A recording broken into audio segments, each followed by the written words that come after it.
योगी कथा अमृत परिचय और सार। नमस्कार दोस्तों, मैं आपके साथ रवि राणा और इस बार हम चलेंगे एक आध्यात्मिक यात्रा पर।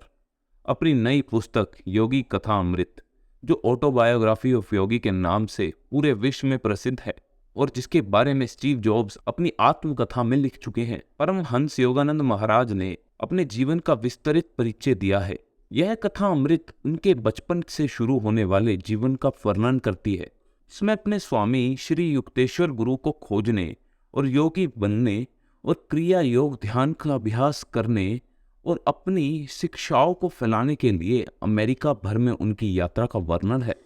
श्री योगानंद कहते हैं कि परम सत्य की खोज ने उन्हें एक स्थित पुरुष तक पहुंचाया। उन्हें बचपन से ही एक अद्भुत शक्ति प्राप्त थी जिसमें वह आने वाले समय की झलकियां देख सकते थे। उनका जन्म नॉर्थ इंडिया के एक छोटे से शहर गोरखपुर में हुआ और वो 8 भाई बहन के परिवार में चौथे स्थान पर थे और उनका नाम मुकुंद दलाल घोष रखा गया। उनके माता पिता दोनों बंगाली क्षेत्र परिवार से थे और उनके पिता बेहद शांत, सरल और संत स्वभाव के थे। अपने पिता के बारे में कहते हैं कि दयालु और गंभीर होने के बाद भी सभी बच्चे उनसे दूरी बनाए रखते थे, लेकिन उनकी माँ स्नेह की देवी थी जिन्होंने अपनी संतानों को केवल प्रेम करना सिखाया। रामायण और महाभारत की कहानियों के बीच उनकी शिक्षा चलती रही। उनके माता पिता दोनों अपने विवाह के तुरंत बाद बनारस में रहने वाले परम गुरु लाहिड़ी महाराज के शिष्य बन गए थे।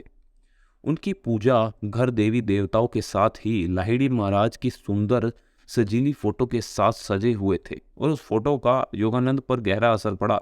उन्हें वो अक्सर उस फ्रेम से बाहर जीवन रूप में नजर आते थे। 8 वर्ष की उम्र में जब उन्हें हैजे की एक बीमारी ने घेर लिया, तब उनकी मां ने लाहिड़ी महाराज से प्रार्थना की और उनकी फोटो से निकलने वाली असीम तेज ने उनके पूरे शरीर को प्रकाशित किया। उसके बाद वो ठीक होते चले गए। बचपन से ही वो हिमालय के योगियों से बहुत प्रभावित रहते थे और उन जैसा बनना चाहते थे। उन्हें भविष्य की घटनाओं का पूर्व अनुमान हो जाता था जिसमें उनके भाई बहन हैरान रहते थे। ऐसे में उनकी मां ने उन्हें शिक्षा दी कि वो कभी भी उनकी शक्ति का दुरुपयोग ना करें। एक दिन घर से दूर अपने पिता के साथ वह बरेली थे और कोलकाता में उनके बड़े भाई की विवाह की तैयारी चल रही थी जब उनको सपने में अपनी मां बीमार हाल में दिखाई दी और वो उसी पल से घर लौटने की जिद करने लगे। सुबह तक संदेश मिल गया था कि मां गंभीर है और विवाह स्थगित हो गया है। उन्हें बार बार अपनी मां के खो जाने का डर सता रहा था। घर पहुंचकर जब उन्हें पता लगा कि उनकी मां का देहांत हो चुका है, वो बिल्कुल टूट गए और उनका मन घने दुख में भर गया। वो सब कुछ छोड़कर हिमालय की ओर जाने का विचार करने लगे, लेकिन उनकी इस बात को कोई गंभीर से नहीं ले रहा था। एक दिन वो नैनीताल के पहाड़ों के लिए निकल पड़े। भाई ने उन्हें पकड़ लिया और वापस परिवार में ले आए। इसके कुछ समय बाद उन्हें अपनी मां का अंतिम संदेश मिला जिसे वो उनके बड़े भाई के पास छोड़ गई थी। उस पर लिखा था, प्रिय मुकुंद, मुझे अपने अल्पायु होने के बारे में पता था। मेरे जाने पर दुखी न होना। साथ ही मेरे गुरु ने बहुत पहले ही बता दिया था कि तुम एक योगी बनने के लिए ही जन्मे हो और एक दिन बहुत महान बनोगे, सारी दुनिया को दीक्षा दोगे। इस संदेश के साथ ही उन्होंने चांदी का एक ताबीज छोड़ा था जिस पर संस्कृत के अक्षर गदे हुए थे, जो उन्हें संन्यास मार्ग पर चलने में सहायता करने वाला था। मुकुंद उस संदेश को पाकर समझ गए थे कि उनका मार्गदर्शन करने के लिए उनके पूर्व जन्म के गुरु ने उनकी मां के माध्यम से उन्हें आशीर्वाद के रूप में ये ताबीज दिया है और अब समय आ गया है कि वो अपनी सांसारिक इच्छाओं से ऊपर उठकर स्वयं ही और मानवता के कल्याण के लिए काम करना शुरू कर दें। उनकी मां के स्वर्गवास के बाद बहुत कहने पर भी उनके पिता ने दूसरी शादी नहीं की और सभी बच्चों को पालने का काम अपने कंधों पर ले लिया। अपनी पत्नी के प्रति असीम प्रेम ने उन्हें किसी दूसरी महिला की तरफ आकर्षित नहीं होने दिया, जिस कारण उनके मन में उनके पिता के लिए प्रेम और आदर भाव और भी बढ़ गया। मुकुंद अभी तक हिमालय तो नहीं जा पाए थे, पर उस ताबीज पर लिखे मंत्रों का नियमित उच्चारण करके वो हर दिन अपने आप को हिमालय की ओर नजदीक महसूस करते थे। आगे की कथा का सार सुनने के लिए आप जुड़े रहे हमारे साथ। संतरूप और हिमालय की यात्रा। नमस्कार दोस्तों, हम चर्चा कर रहे हैं योगी कथा अमृत के सार पर। इस पुस्तक में परमहंस योगानंद ने अपनी जीवनी और सात्विक यात्रा के बारे में विस्तार से लिखा है। मैं हूँ रवि और आगे जानते हैं बाल मुकुंद ने किस तरह बनारस जाने का अपना सपना पूरा किया। 12 वर्ष की आयु में मुकुंद ने अपने पिता से बनारस के दर्शन करने की अनुमति मांगी, ये कहकर कि वो बिना किसी दबाव के वहां दर्शन कर चुपचाप लौट आएंगे। उनके पिता ने उन्हें 2 पत्र देते हुए कहा कि चले जाओ और उनमें से एक पत्र बाहर रहने वाले मेरे मित्र को दे देना, जिसे ढूंढने में मेरे गुरु भाई, जो कि अब एक साधु बन चुके हैं, तुम्हारी मदद करेंगे, और ये दूसरा पत्र उन्हें तुम्हारा परिचय दे देगा। साथ ही मुस्कुराते हुए बोले, याद रहे अब कभी भी घर से भागना मत। मुकुंद अपनी यात्रा पर पूरे उल्लास के साथ निकल पड़े।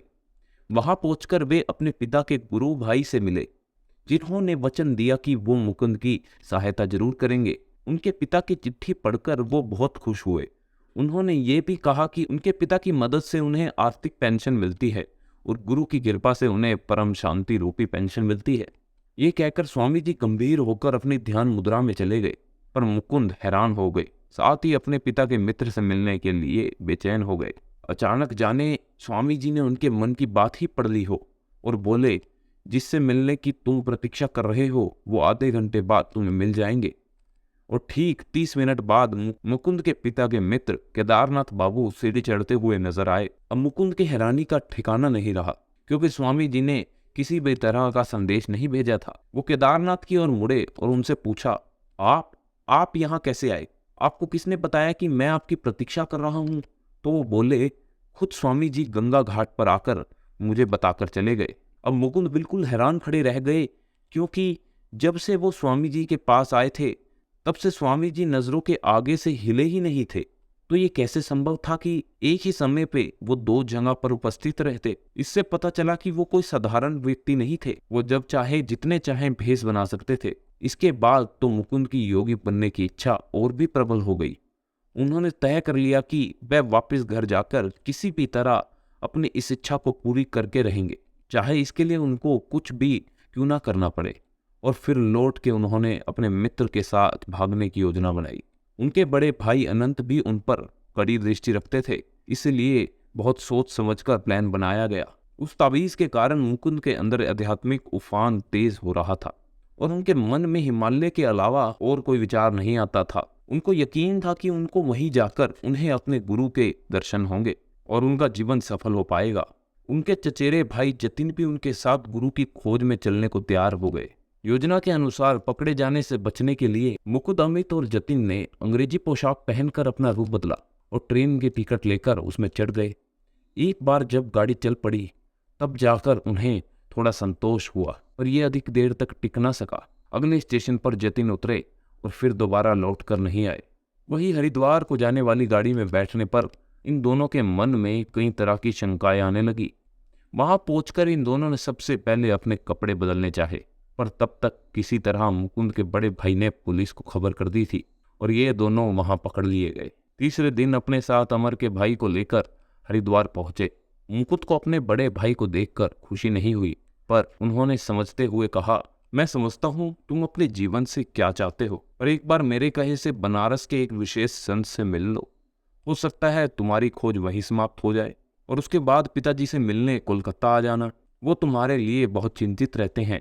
इसके बाद तुम जहां जाना चाहो वहां जा सकते हो। मुकुंद ने ये कहते हुए इनकी बात मान ली कि मैं अपने गुरु की खोज का परित्याग नहीं करूंगा और जब तक वो मुझे मिल नहीं जाते मैं यूं ही भटकता रहूंगा। बनारस के स्वामी केवलानंद वही थे जिनसे मुकुंद पहले से प्रभावित थे। एक बार फिर उनसे मिलकर उनके अंदर संसार को त्याग कर योगी बनने की इच्छा और भी प्रबल हो गई। ये कथा सार यूं ही चलती रहेगी। आप भी बने रहें हमारे साथ। गुरु की खोज। यह सच है कि इंसान की हर चीज का एक समय और मौसम होता है, इसलिए शायद हमें समय से पहले कुछ नहीं मिलता। नमस्कार दोस्तों, मैं हूं रवि और चर्चा कर रहे हैं परमहंस योगानंद की जीवनी योगी कथा अमृत पर। आइए जानते हैं आगे की कहानी। मुकुंद के मन से अपने गुरु को खोजने के विचार अभी गया नहीं था, बल्कि जैसे जैसे दिन बीत रहे थे उनकी ये इच्छा बढ़ती जा रही थी। वो चारों दिशाओं में अपने गुरु को ढूंढते रहते। हिमालय की असफल यात्रा को 2 साल बीत चुके थे। इस बीच उन्हें क्योंकि साधु संतों को मिलने का अवसर मिला। उनमें से एक साधु ने पहली बार कोलकाता के कालीघाट मंदिर में मिले, जहां उन्होंने बड़े कोमल स्वर में और सादगी के साथ मुकुंद को समझाया, ईश्वर सरल है बाकी सब जटिल। जिसे सुनकर मुकुंद बहुत खुश हो गए थे। उनके मन में भी अक्सर यही विचार आता था। इस तरह दोनों के बीच ईश्वर के स्वरूप को लेकर लंबी चर्चा होने लगी। शाश्वत सत्य और मनुष्य की मृत्यु की बात करते करते कब एक लंबा समय बीत गया और उन्हें पता ही नहीं चला। उस सुंदर मंदिर के प्रांगण में वो साधु के शब्द उनके मन को छू रहे थे। जब मुकुंद वहां से चलने को हुए तो वो बोले, जाओ, आज तुम्हें अनोखा अनुभव होगा। बाहर निकलकर मुकुंद को अपना एक पुराना परिचय मिला जो बहुत बोलता था। बातचीत का सिलसिला शुरू हुआ और रुकने का नाम ही नहीं ले रहा था। क्या अचानक वो बोला, तुमको गंद बाबा से मिलना चाहिए, वो सामने ही रहते हैं, तुमको एक असाधारण सा अनुभव होगा। और ऐसा कहकर वो चला गया। यह सुनकर मुकुंद के कान खड़े हो गए। कालीघाट मंदिर में लगभग यही शब्द सुने थे उन्होंने, और अपनी जिज्ञासा को मिटाने वो उनके घर चल दिए। अंदर चीते की खाल पर एक भारी भरकम से बाबा बैठे थे। पता चला कि वही गंद बाबा है जो किसी भी मुरझाए हुए फूल को फिर से ताजा कर सकते हैं या किसी नकली फूल से असली खुशबू निकाल सकते हैं। सुनने में बड़ा बचकाना सा लगता है, पर उनकी आंखों में काफी चमक थी। उन्होंने मुकुंद से पूछा उसे किसकी सुगंध चाहिए, और मुकुंद को अपना हाथ बढ़ाने को कहा। बिना छुए उनकी हथेली से गुलाब की खुशबू आने लगी। मुकुंद इससे बहुत प्रभावित हुए। अचानक मुकुंद ने नकली फूल बढ़ाते हुए पूछा, क्या इसमें से भी चमेली की खुशबू आ सकती है? वो बोले, तथास्तु। चमेली की तेज सुगंध फैल गई। मुकुंद वहीं बैठ गए। जानने पर पता चला कि बाबा को ऐसी कई सिद्धियां प्राप्त थी। कोलकाता के पढ़े लिखे लोग भी उनके शिष्य थे। थोड़ी देर बैठकर मुकुंद बाबा का आशीर्वाद लेके वहां से चल दिए। घर पहुंचकर जब उनकी बहन को भी उनकी हथेली से गुलाब और उस नकली फूल से चमेली की खुशबू आने लगी तो उन्हें यकीन हो गया कि बाबा ने उन पर कोई जादू टोना नहीं किया था। लेकिन फिर भी मुकुंद उन्हें अपना गुरु बनाने को तैयार नहीं थे। उनकी खोज जारी रही और इसी कड़ी में उनके स्कूल के दोस्त चंदी का प्रस्ताव आया। बाघ स्वामी का पता मिल गया है, चलो कल उनके दर्शन करने चलते हैं। बाघ स्वामी अपने नंगे हाथों से बाघों के साथ लड़ने और उन्हें पकड़ने के लिए प्रसिद्ध थे। अगले दिन बहुत सर्दी थी, फिर भी वो दोनों उनसे मिलने चल दिए। उनकी बैठक में थोड़ी देर इंतजार करने के बाद उन्हें भीतर बुलाया गया। अंदर जाकर उन्होंने देखा कि एक विशाल काय साधु, चौड़ी छाती, मजबूत बाहें और भारी गर्दन लिए अपने पलंग पर बैठे थे, पर उनकी आंखों में दया का भाव था। पूछने पर पता चला कि वो बाघ से डरते नहीं थे, बल्कि उन्हें बिल्ली की तरह पालतू जीव समझते थे।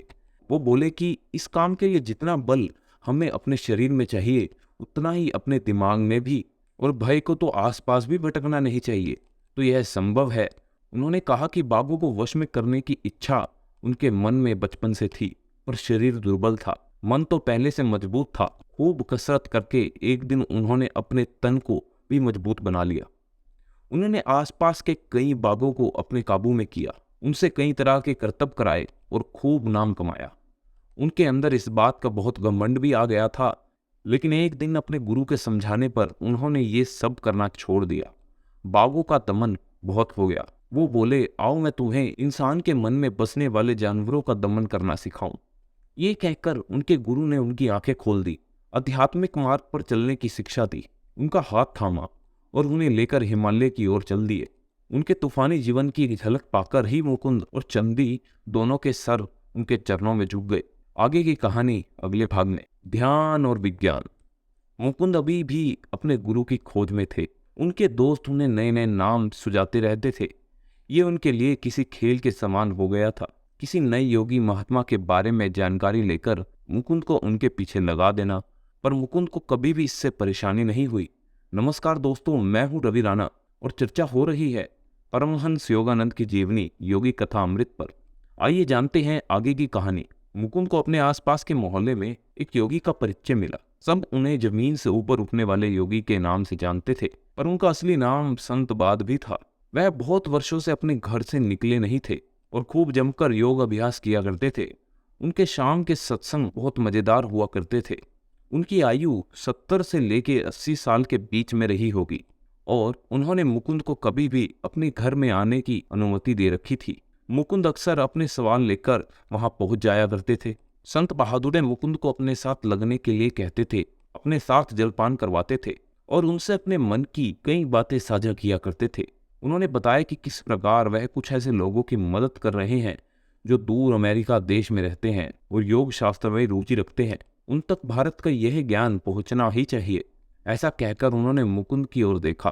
तब मुकुंद को समझ नहीं आया कि वो भविष्यवाणी और मार्गदर्शन उन्हीं के लिए था, पर बाद में वो अच्छी तरह से जान गए जब वो भारत की शिक्षा लेकर अमेरिका गए थे। संबादुरी एक बहुत संपन्न परिवार में पैदा हुए थे और आध्यात्मिक की राह पर चलने के लिए अपना सब कुछ त्याग कर योगी बन गए थे। जब उनके शिष्य इस बात पर उनकी प्रशंसा करते तो वो कहते कि उन्होंने ईश्वर का आनंद लेने के लिए थोड़े से सत्साधन छोड़ दिए हैं। मुकुंद पर उनका बहुत गहरा प्रभाव पड़ा था और वो नियम से स्कूल की छुट्टी होने के बाद उनके घर पहुंच जाते थे। फिर एक दिन उनके शिष्य ने उनके लिए एक मठ तैयार करवाया और वो वहां रहने चले गए। ये जगह मुकुंद के घर से बहुत दूर थी, इसलिए उनका वहां जाना बंद हो गया। पर फिर भी बरसों बाद जब अमेरिका की यात्रा पर गए तो उससे पहले उनके दर्शन करने गए। संत बहादुर ने अपना आशीर्वाद देते हुए कहा, जाओ और भारत की महिमा को और आगे बढ़ाओ, तुम्हें इसका यश मिलेगा। मुकुंद के मन में हमेशा ढेरों सवाल रहते थे और वो ज्ञान प्राप्त करने का कोई मौका नहीं छोड़ते थे। ऐसे में एक दिन अपने स्कूल के रास्ते से उन्होंने कुछ प्रोफेसर को बात करते सुना जो कह रहे थे जगदीश चंद्र बोस ने वायरलेस का आविष्कार मैक्रोनी से पहले कर दिया था। ये सुनकर वो ठिठक गए और इसके बारे में सवाल करने लगे और उन्होंने बताया कि इस तरह के यंत्र का आविष्कार बोस कर चुके थे, पर उन्होंने इसका आर्थिक लाभ उठाने की कोशिश नहीं की और अपनी शोध का विषय बदल दिया। अब वो और बड़े आविष्कार करने में लगे हुए हैं। साथ ही ये भी बताया कि वो महान विज्ञानी प्रेसिडेंसी कॉलेज में उन्हीं के साथ पढ़ते हैं। मुकुंद तो सदा किसी न किसी गुरु की खोज में लगे रहते थे। यह सुनकर उन्होंने वैज्ञानिक से मिलने का मन बना लिया और अगले ही दिन उनके घर पहुंच गए। सर जगदीश ने उनके सभी क्वेश्चंस का स्वागत किया, साथ ही बताया कि वो अभी भी पश्चिम देशों की यात्रा करके लौटे हैं जहां उन्होंने अपने बनाए उपकरणों की चर्चा की। उन्होंने ये भी बताया कि उनकी शिक्षा केंद्र कॉलेज से हुई थी और उनकी सारी खोज प्रयोग के आधार पर ही हुई है। उन्होंने मुकुंद को अपनी प्रयोगशाला में आने का भी न्योता दिया। बाद में प्रेसिडेंसी कॉलेज छोड़कर उन्होंने कोलकाता में अपनी प्रयोगशाला बनाई और गार्डन के लिए उसे किसी मंदिर की तरह लोगों को समर्पित कर दिया। उन्होंने अपने भाषण में कहा कि विज्ञान पर ना तो पूर्व का और ना ही पश्चिम का अधिकार है, यह तो जनमानस के कल्याण का साधन है। कुछ समय बाद मुकुंद फिर उनकी प्रयोगशाला गए जहां उन्हें अपना निमंत्रण याद आया और उन्होंने मुकुंद को पूरी प्रयोगशाला में घुमाया और अपने शोध के सभी विषयों के बारे में जानकारी दी। उनसे मिलकर मुकुंद बहुत प्रसन्न हुए। वापस लौटे पहले उन्होंने बड़े प्रेम से सर जगदीश चंद्र बोस के पांव छुए और उनका किसी गुरु की तरह सम्मान किया। तभी वहां रविंद्रनाथ टैगोर भी इस महान वैज्ञानिक के मित्र थे और उन पर कविताएं भी लिखते थे, पर उन कविताओं पर चर्चा फिर कभी करेंगे। अभी तो मुकुंद के अपने गुरु की खोज जारी है, उसी पर चर्चा करते हैं। आप ही हमारे साथ सफर पर बने रहें। गुरु की प्राप्ति। परमहंस योगानंद बचपन से ही अपने गुरु की खोज में थे। इस बीच उन्हें कई संत महात्मा दर्शने और योगी मिले, पर जिन्हें देखकर उनकी इच्छा पूरी न हो सकी। वो गुरु अभी तक उन्हें नहीं मिले थे। नमस्कार, मैं हूं आपके साथ रवि राणा और हम हैं एक आध्यात्मिक यात्रा पर। आइए आगे बढ़ते हैं। मुकुंद ने अपने पिताजी को वचन दिया हुआ था कि वो हाई स्कूल की पढ़ाई समाप्त करे बिना कहीं नहीं जाएंगे, पर दिक्कत यह थी कि वो बहुत परिश्रमी छात्र नहीं थे। क्लास 2 में कम, गंगा घाट और शमशान की जगहों पर मन ज्यादा लगता था। अपने लिए अमृत की खोज करने अक्सर वो पहुंच जाते थे। रात्रि जागरण उनका भी होता था, पर बाकी छात्रों की तरह पढ़ाई में समय लगाकर नहीं। उन्हें यह बात अच्छी तरह से मालूम थी कि वो वार्षिक परीक्षा के लिए बिल्कुल भी तैयार नहीं थे। बस किसी तरह उन्हें पास होने लायक अंक मिल गए और उनके पिताजी इसी बात से प्रसन्न हो गए। अब घर से जाने की उनकी योजना पर अमल करने का समय आ गया था। पिता के बार बार रोकने पर भी वो नहीं रुके और ये कहकर भारी मन से उनसे विदाई की, एक दिन दिव्य ज्ञान की प्राप्ति के साथ एक योगी के रूप में जरूर लौटेंगे। और वो वाराणसी के लिए निकल गए। स्वामी दयानंद जी के आश्रम में उनका स्वागत हुआ और उन्होंने अपना सारा समय ईश्वर के ध्यान में लगाना शुरू कर दिया। स्वामी जी ने उनसे कहा कि वो उनके गुरुजी नहीं बन सकते, पर जब तक मुकुंद की खोज पूरी नहीं हो जाती उन्हें वहीं रहकर ईश्वर की साधना करनी चाहिए। मुकुंद ने पहले साफ बता दिया था कि ईश्वर की साधना के सिवाय वो किसी और बात से संतुष्ट नहीं हो सकते, तो उनसे आश्रम का कोई और काम ना कराया जाए। स्वामी जी ने उनके इस बात को मुस्कुराते हुए स्वीकार किया। वहां आकर मुकुंद के दिनचर्या बिल्कुल बदल गई थी। कहाँ कोलकाता में अपने घर पर सुबह 9 बजे ही नाश्ता मिल जाता था और देरी होने पर रसोइयों को फटकार लगा दी जाती थी, और कहाँ आश्रम के नियम जहाँ दिन का पहला और अंतिम भोजन 12 बजे मिलता था। उसके बाद पूरे 24 घंटे का उपवास। एक बार स्वामी जी कहीं बाहर से लौट रहे थे और उनकी ट्रेन को पहुंचने में देरी हो गई। क्योंकि सब उनकी प्रतीक्षा कर रहे थे, तो उस दिन सबको पहला भोजन रात के 9 बजे मिल पाया। जब वो स्नान कर रसोई में आए और वहां आकर उन्होंने कहा कि 4 दिन के उपवास रखने के बाद भी उनका कुछ खाने का मन नहीं है, तो यह सुनकर मुकुंद बहुत लज्जित हुए। उनके गुरु ने समझाया कि हम सब अन्न की शक्ति से नहीं बल्कि ईश्वर की शक्ति से जीवित रहते हैं। रुपया, पैसा या दाल चावल हमारा पोषण नहीं करते, बल्कि यह सब सिर्फ प्रभु की प्राण शक्ति से होता है। उस आश्रम में रहते मुकुंद को काफी समय हो गया था और अपने गुरु की प्राप्ति के लिए वो दिन रात व्याकुल रहने लगे। ऐसे में एक दिन जबरदस्ती बाजार भेजे जाने पर वो उदास मन से चले तो गए और दिन की तपती गर्मी में सामान भी लेने लगे। तभी उनकी नजर कुछ दूर खड़े गहरे वस्त्र पहने साधु पर पड़ी। उन्हें देखकर मुकुंद को लगा मानो जैसे वो उनको कई युगों से जानते हो। साधु की आंखों में भी अजीब चमक थी और वो एक टक मुकुंद को निहारे जा रहे थे। मुकुंद ने सामान का झोला अपने मित्र को पकड़ाया और तेज कदमों से साधु की ओर चल दिए। उन्हें ऐसा लग रहा था मानो पैरों को पंख लग गए हों। उनके सामने पहुंचते ही उनकी आंखों से खुशी की चमक उठी और खुशी के आंसुओं से भर गई। गुरुदेव कहकर वो उनके चरणों में गिर पड़े और उन्होंने मुकुंद को उठाया, बोले, ना जाने कितने वर्षों से मैं तुम्हारी प्रतीक्षा कर रहा था और आज तुम मेरे पास आ गए। ये कहते हुए उन्होंने मुकुंद को अपने हृदय से लगा लिया। गुरु शिष्य दोनों ही निशब्द हो गए थे। मुकुंद को पूरा भरोसा था कि वो अपने ईश्वर तक पहुंच जाएंगे। गुरुजी उनका हाथ थामकर उन्हें अपने साथ अपने डेरे पर ले गए। गंगा किनारे उनके आश्रम में पहुंचकर उन्होंने वचन दिया कि वो अपना निस्वार्थ प्रेम और ज्ञान अपने शिष्यों को देंगे। उनके लिए ये शब्द अमृत की तरह मुकुंद के कानों में रस घोलने के लिए काफी थे। लेकिन उससे पहले उन्होंने मुकुंद को अपने घर वालों के पास लौटने की सलाह दी। पर मुकुंद बोले, गुरुजी मैं आपके साथ कहीं भी चलने को तैयार हूँ, कृपया मुझे मेरे घर ना भेजे। मुझे अपना नाम और पता बताइए और मैं सदा के लिए आपकी शरण में आ जाऊंगा। जानते हैं वह कौन थे? वो थे स्वामी युगदेश्वर गिरी। आगे चलकर वह योगानंद परमहंस के गुरु बने। उन्हें दीक्षा दी और उन्हें ईश्वर की शरण में रहने का मार्ग दिखाया। मुकुंद की जिंदगी में इसके बाद क्या बदलाव आए, इसे जानने के लिए आप हमारे साथ बने रहें। वृंदावन की ओर। नमस्कार, मैं हूं आपके साथ रवि राणा और हम चर्चा कर रहे हैं योगानंद कथा अमृत पर, जिस पर अब तक हमने जाना किस तरह अनेक साधु संत और गुरुओं की शरण में जाने के बाद अंततः मुकुंद को अपनी गुरु के दर्शन हुए। उन्होंने मुकुंद को ये कहकर स्वीकार किया कि उन्हें एक बार अपने परिवार के पास लौटना होगा, उसके बाद ही वो गुरु की शरण में आ सकते हैं। और ऐसा ही हुआ। अब आगे। बनारस से लौटकर मुकुंद अपने मित्र जितेंद्र के साथ बड़े भाई अनंत के घर आगरा पहुंचे। वहां बात बात पर उनके भाई उन्हें लगातार परिवार के पीछे रहने की सलाह दिया करते थे और मुकुंद सिर्फ ईश्वर से अपना उत्तराधिकारी मांगने की कामना करते थे। उन्होंने बताया कि बनारस में रहना व्यर्थ नहीं गया और उन्होंने अपने गुरु को पा लिया है। वो सिर्फ कुछ दिनों के लिए आगरा घूमने आए हैं और यहाँ से सीधा अपने गुरु के पास श्री रामपुर जाने का विचार रखते हैं। उनकी ये कहने पर कि उन्हें धन संपत्ति और सुख की कोई चाह नहीं, उनके बड़े भाई ने उनसे एक दिन की वृंदावन यात्रा पर जाने को कहा, जो आगरा के पास ही है। और उनका प्रस्ताव था कि मुकुंद और जितेंद्र बिना एक भी पैसा लिए या भिक्षा मांगे पूरा एक दिन बिताएंगे, लेकिन साथ ही अपनी इस स्थिति के बारे में किसी को नहीं बताएंगे, ना ही भूखे रहेंगे। अगर वो ऐसा करने में सफल होते हैं तो उनके बड़े भाई उनको परिवार में रहने को नहीं कहेंगे, बल्कि उन्हें अपना गुरु मान लेंगे। भारत में बड़े भाई छोटे भाई के शिष्य कैसे हो सकते हैं?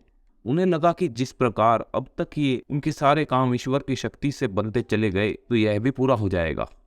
और फिर आधे घंटे में ही उन दोनों के हाथ में वृंदावन जाने की टिकटें दे दी गई, पर इसके अलावा उनको एक भी पैसा नहीं दिया गया। जल्द ही गाड़ी चल पड़ी और ये अनोखी यात्रा शुरू हुई। जितेंद्र को केवल भूखे रहने का डर सता रहा था और क्रोध भी आ रहा था कि क्यों इस मुकुंद की बात मानकर वह यात्रा पर चलने को राजी हो गए। उधर मुकुंद पहली बार वृंदावन की पावन नगरी देखने के लिए उत्साहित थे। उन्हें पूरा भरोसा था कि यह एक सुखद यात्रा होगी और उनके सामने कोई संकट नहीं आएगा। गाड़ी में उनकी भेंट ऐसे सज्जन व्यक्तियों से हुई जो वृंदावन की गौरी माँ के आश्रम में जा रहे थे। बात करते करते उन्होंने कहा कि तुम दोनों कृष्ण भक्त मालूम होते हो। अगर तुम दोनों घर से भाग कर आए हो तो हम आश्रम में तुम्हारे रहने और भोजन का प्रबंध कर सकते हैं। और मुकुंद के उन दोनों को वो दोनों अपने साथ ले गए। वहां जाकर पता चला कि वहां कोई और अतिथि आने वाले थे जो ना आ सके।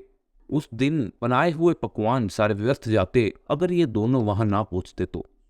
यह सब सुनकर जितेंद्र की आंखों में आंसुओं की धारा बहने लगी और मुकुंद के चेहरे पर एक शांत मुस्कान आ गई। भोजन के बाद उन दोनों ने इस आश्रम को विदा किया और दिन भर कदम के वृक्ष की छांव में खड़े रहे। चिलचिलाती धूप थी और वृंदावन घूमने का और कोई सार नहीं था। वहां स्थित सभी मंदिरों और आश्रमों के दर्शन तो करने ही थे। एक बार फिर जितेंद्र के मन में वही सवाल आने लगे कि अब आगे का दिन कैसे कटेगा, हम कहाँ जाएंगे और सबसे बड़ा प्रश्न वापस आगरा कैसे लौटेंगे। ये सब सुनकर मुकुंद बोले, शांत हो जाओ। जिस भगवान की कृपा से भोजन मिला है उन पर थोड़ा तो भरोसा रखो। आगे का दिन भी कट जाएगा। और फिर किसी जादू की तरह सामने से एक योगी आता दिखाई दिया। उसने उन्हें प्रणाम किया, अपना नाम प्रताप चटर्जी बताया और कहा कि मुकुंद में उनको अपने गुरु दिखाई दे रहे हैं। सुबह के उपासना करते समय उन्हें साक्षात कृष्ण ने दर्शन दिए और ये ज्ञान दिया कि मुकुंद उन्हें इस पेड़ के नीचे मिलेंगे जिनसे उन्हें दीक्षा प्राप्त होगी। ये सुनकर एक बार फिर से हैरान होने की पारी जितेंद्र की थी। प्रताप ने बहुत आग्रह करके उन्हें अपने साथ वृंदावन की गलियों में घूमने के लिए मना लिया।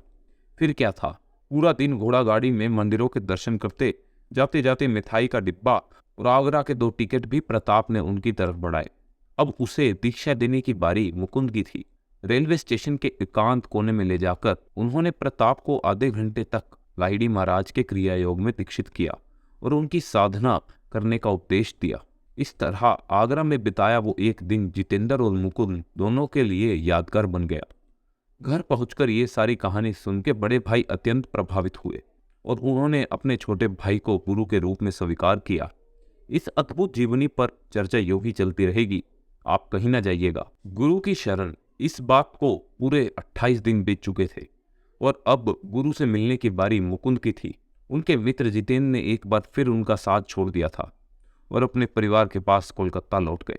मुकुंद धड़कते हृदय से रायघाट लेन में उनके आंगन में पहुंचे, जहां से उनकी योगी बनने की प्रक्रिया आरंभ हुई। उस जगह पर उन्होंने अपने जीवन के अगले 10 वर्ष भारत के महान गुरु और ज्ञानी के साथ बिताए। नमस्कार, मैं हूं आपके साथ रवि राणा। आइए जानते हैं आगे क्या हुआ।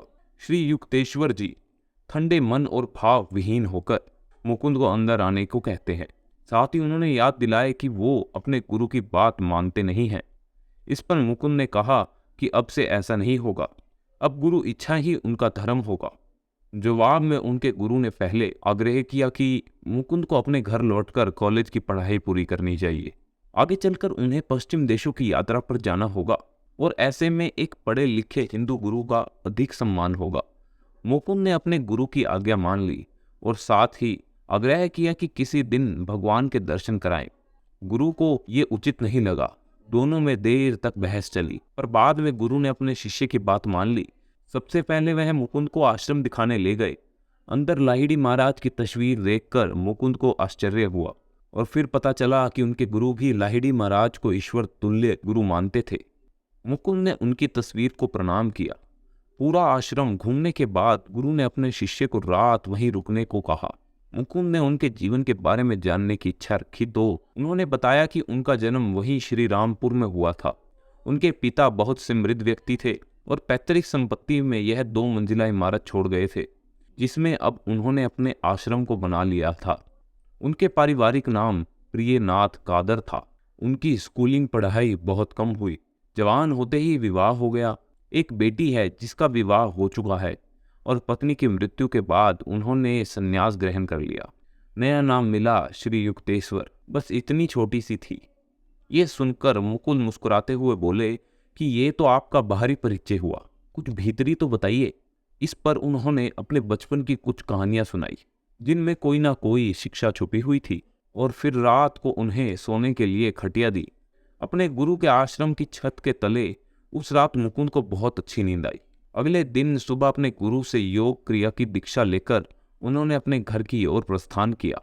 पिता उन्हें देखकर अति प्रसन्न हुए और अपने पिताजी से मिलकर मुकुंद को भी बहुत अच्छा लगा।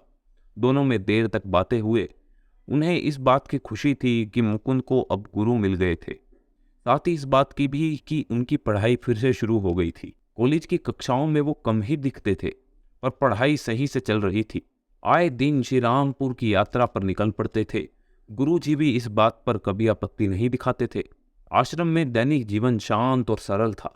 सुबह ध्यान, फिर गंगा किनारे की सैर और भोजन।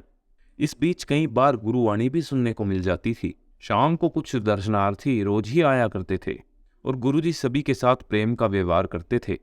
8 बजे रात्रि भोज का समय होता था और उनके द्वार से कोई भी बिना खाए नहीं जाता था। उनके शिष्यों का बनाया सादा खाना भी उन सबको महाभोज की तरह लगता था। उसके बाद देर तक ज्ञानपूर्ण बातें करने के बाद वो किसी बच्चे की तरह जहाँ बैठे थे वहीं सो जाते थे। कई बार बाकी सब शिष्यों के बीच में रात भर चर्चा चली, पर ऐसे में मुकुंद को ना तो नींद आती थी और ना ही थकान होती थी, और फिर बोर होते हुए अपने गुरु के साथ दीक्षा लेकर गंगा की सैर पर निकल जाते थे। इस तरह आश्रम में उनके कई दिन और रात अपने गुरु के साथ मजे में कट रहे थे।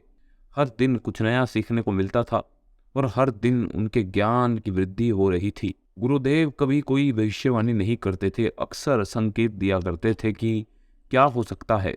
वो अतीत को भूलकर भविष्यवाणी पर ध्यान देने को कहते थे। उनके आश्रम में बाल शिष्य भी थे जिनकी बौद्धिक और आध्यात्मिक शिक्षा में गुरुदेव बहुत रुचि लेते थे। उनका ये भी मानना था कि साधु संतों की अचल शांति उपदेशों से कहीं अधिक प्रभावशाली होती है। हम इस कथा अमृत पर चर्चा करते रहेंगे, आप कहीं मत जाइएगा। हिमालय और साक्षात ईश्वर। कभी कभी बिना विचार किए कहे शब्द हमें जीवन भर कचोट सकते हैं। वो शिष्य ही क्या जो भूल ना करे, और वो गुरु ही क्या जो अपने शिष्य की भूल को क्षमा ना कर सके।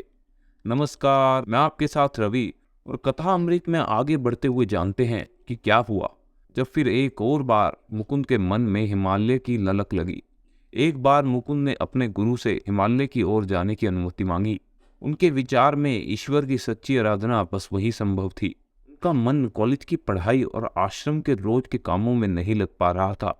6 महीने हो चुके थे और उन्हें अपने अंदर कोई सार्थक बदलाव नहीं दिख रहा था। उन्हें लगा बस हिमालय की एकांत में ही उन्हें ज्ञान की प्राप्ति हो सकती है। ये सुनकर गुरुदेव बोले, हिमालय में कई पहाड़ी लोग रहते हैं, हर किसी को तो ज्ञान की प्राप्ति नहीं होती। एक पहाड़ से ज्ञान की आशा करने से अच्छा है कि किसी ज्ञानी महापुरुष से कुछ शिक्षा लो। पर जब दोबारा मुकुंद ने अनुरोध किया तो उन्होंने कोई उत्तर नहीं दिया। उनके मौन को हार समझकर मुकुंद ने अपनी यात्रा की तैयारी शुरू कर दी। अगले दिन अपने संस्कृत के अध्यापक से उनके मित्र का पता लेकर वो अपनी यात्रा पर चल दिए। इस मित्र के बारे में सुना था कि अनेक वर्षों तक क्रिया योग का अभ्यास करके वो ईश्वर के साक्षात दर्शन करने में सफल हुए थे। दारकेश्वर के प्रसिद्ध मंदिर के पास के एक गांव में राम गोपाल माजूमदार का घर था। रास्ता भटकने के बाद वो गलत गांव में चले गए। वहां भले मानस ने रात के अंधेरे में उन्हें खाना परोसा और सोने के लिए कुटिया में जगह भी दी। उस रात मुकुंद की आंखों से नींद गायब थी। वो केवल एकांतवासी योगी राम गोपाल के पास पहुंचने की प्रार्थना करते रहे। तड़के ही वो फिर से चल पड़े राम गोपाल बाबू की खोज में। आधा सा दिन बीत गया था। मुकुंद को घर तो दूर उनके गांव का रास्ता भी नहीं मिल रहा था। अंत में दुबले शरीर के व्यक्ति ने माना कि वही राम गोपाल है, पर वो मुकुंद की कोई मदद नहीं कर सकते, क्योंकि मुकुंद अपने भीतर ईश्वर को खोजने की बजाय संसार में खोज रहे थे, जो संभव नहीं था। उन्होंने यह भी कहा कि वह अपने गुरु से दूर भागकर कभी भी ईश्वर के पास नहीं पहुंच पाएंगे, और पर्वत कभी किसी के गुरु नहीं बन सकते। कोई जरूरी नहीं कि सिद्ध जन पहाड़ों पर ही निवास करते हैं। शहर के एक कमरे में रहकर भी एकांतवास किया जा सकता है। वही गुफा है और वही पावन पर्वत। ईश्वर की प्राप्ति भी वही होगी। उनके इन सरल वचनों से मुकुंद की आंखें खुल गई और लौटते समय तारकेश्वर मंदिर में भगवान को प्रणाम कर वो कोलकाता की गाड़ी में बैठ गए। उनकी यात्रा का अब अंत हो चुका था। अपने गुरु के हिमालय जैसे व्यक्तित्व के चरणों में मैं आ गया हूँ गुरुजी कहते हुए और थोड़े से लज्जित होते हुए वो आश्रम पहुंचे। गुरुजी ने ऐसे बर्ताव किया मानो कुछ हुआ ही ना हो। पर मुकुंद के मन से लज्जा का भाव नहीं जा रहा था। उन्होंने पूछ लिया कि क्या गुरुदेव को उन पर क्रोध नहीं आया। इस पर गुरुदेव ने कहा, क्रोध केवल तब आता है जब आपकी उपेक्षा के अनुसार कोई काम ना हो रहा हो। मैं किसी से अपेक्षा नहीं रखता, इसीलिए किसी का किया मेरी इच्छा से अलग नहीं होता। मैं अपने स्वार्थ के लिए किसी का उपयोग नहीं करता। ये सुनकर मुकुंद के मन में अपने गुरु के लिए अनंत प्रेम की भावना जगी और उनकी आंखों में आंसू आ गए। उन्हें अपने गुरु में साक्षात भगवान नजर आने लगे, पर अभी उनकी दीक्षा अधूरी थी। कुछ दिन बाद वो अपने गुरु के खाली बैठक में ध्यान लगाने चले गए। अपनी आंख मूंद कर बैठे थे कि गुरुदेव ने आवाज लगाई। इन्होंने अनसुना कर दिया। गुरु ने फिर आवाज लगाई। अब वो थोड़ा सा चिढ़ गए। जब गुरुदेव जानते हैं कि मैं यहाँ ध्यान में मगन हूँ तो मुझे क्यों पुकार रहे हैं। तीसरी बार पुकारने पर मुकुंद को जाना ही पड़ा। वो किन मन से जाकर चुपचाप वहां खड़े हो गए। इस पर गुरु ने बहुत प्रेम से कहा, तुम्हारे हृदय की लालसा जरूर पूरी होगी। ये कहकर उन्होंने मुकुंद के हृदय को धीरे से थपथपाया। उनके शरीर में जैसे किसी ने सांस खींचकर बाहर निकाल दी हो। एकदम निष्प्राण होने के बाद उन्हें अपने रोम रोम में सहरन लगने लगे। आसपास कुछ नजर नहीं आ रहा था, बस एक चकाचौंध कर देने वाला प्रकाश। अचानक सब कुछ तेजी से घूमने लगा। आसपास का सारा दृश्य, गुरुदेव, आश्रम, दीवार, छत और आंगन में बंधी सब कुछ तेजी से घूम रहे थे, जैसे पानी में चीनी घुल रही हो। मुकुंद की आत्मा को ईश्वर का रूप दिखाई दिया। प्रकाश, ठंडक और आनंद से उनका मन भर गया। उन्हें अपने अंदर दिव्य ज्योति प्रवेश करती दिखाई दी और तभी एकदम से सब कुछ पहले जैसा हो गया। उनके गुरु ने बहुत सामान्य स्वर में कहा, बस अब आनंद में डूबा नहीं रहना है। अभी जगत में बहुत काम पड़ा है और सबसे पहले बरामदे में झाड़ू लगानी है। एक और शाश्वत ईश्वर के दर्शन और दूसरी ओर आंगन की सफाई। ये थी गुरुदेव की संतुलित रहने की शिक्षा। अभी इस कथामृत में बहुत कुछ बाकी है, आप बने रहें हमारे साथ। फूल गोभी और ग्रह शांति। ईश्वर के दर्शन तो मुकुंद को हो गए थे और उसके बाद गुरुदेव से ज्ञान की प्राप्ति भी की कि हम जीवों के हर एक कण में ईश्वर बसते हैं, उन्हें कहीं ढूंढने की जरूरत नहीं पड़ती है ना। कितनी सरल और सच्ची बात। और हम है कि अपने भटके हुए मन को लेकर ईश्वर को जहां तहां ढूंढते रहते हैं। नमस्कार दोस्तों, मैं हूं रवि और हम सुन रहे हैं परमहंस योगानंद की जीवनी का सार। गुरुदेव श्री युक्तेश्वर के आश्रम में रोज की तरह सब काम हो रहे थे। मुकुंद अपने हाथों से लगाई और तैयार की गई फूल गोभी को गुरुदेव को भेंट के स्वरूप में देने के लिए लाए। गुरुदेव उन्हें देखकर प्रसन्न हुए और कमरे में रख देने के लिए कहा। अगले दिन के भोज में उन्हें काम में जुलाना था। कॉलेज की गर्मियों की छुट्टियां चल रही थी, इसलिए मुकुंद अपने गुरु के आश्रम में अपनी सेवाएं देने के लिए पहुंचे थे। फूल गोभी का टोकरा उनके कमरे में कटिया के नीचे संभाल कर रख दिया गया था। समुद्र किनारे रेत पर अपने शिष्यों के साथ गुरुदेव सैर पर निकल पड़े।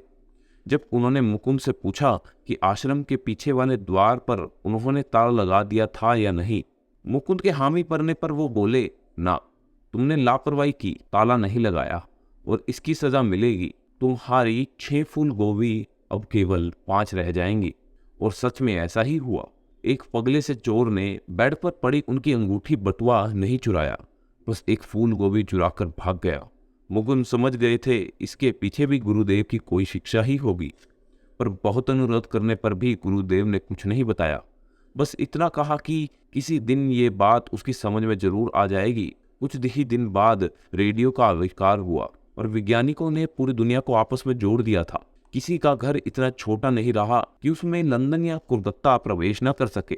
मुकुंद ने गोभी चुराने की कथा को रेडियो से जोड़कर पाया कि जिस प्रकार रेडियो आपका मनचाहा गीत हवा में से पकड़कर आप तक पहुंचा देता है, उनके गुरु ने एक मानव रेडियो का रूप धर लिया और उस चोर के विचारों की तरंगों को आकाश में से पकड़ लिया।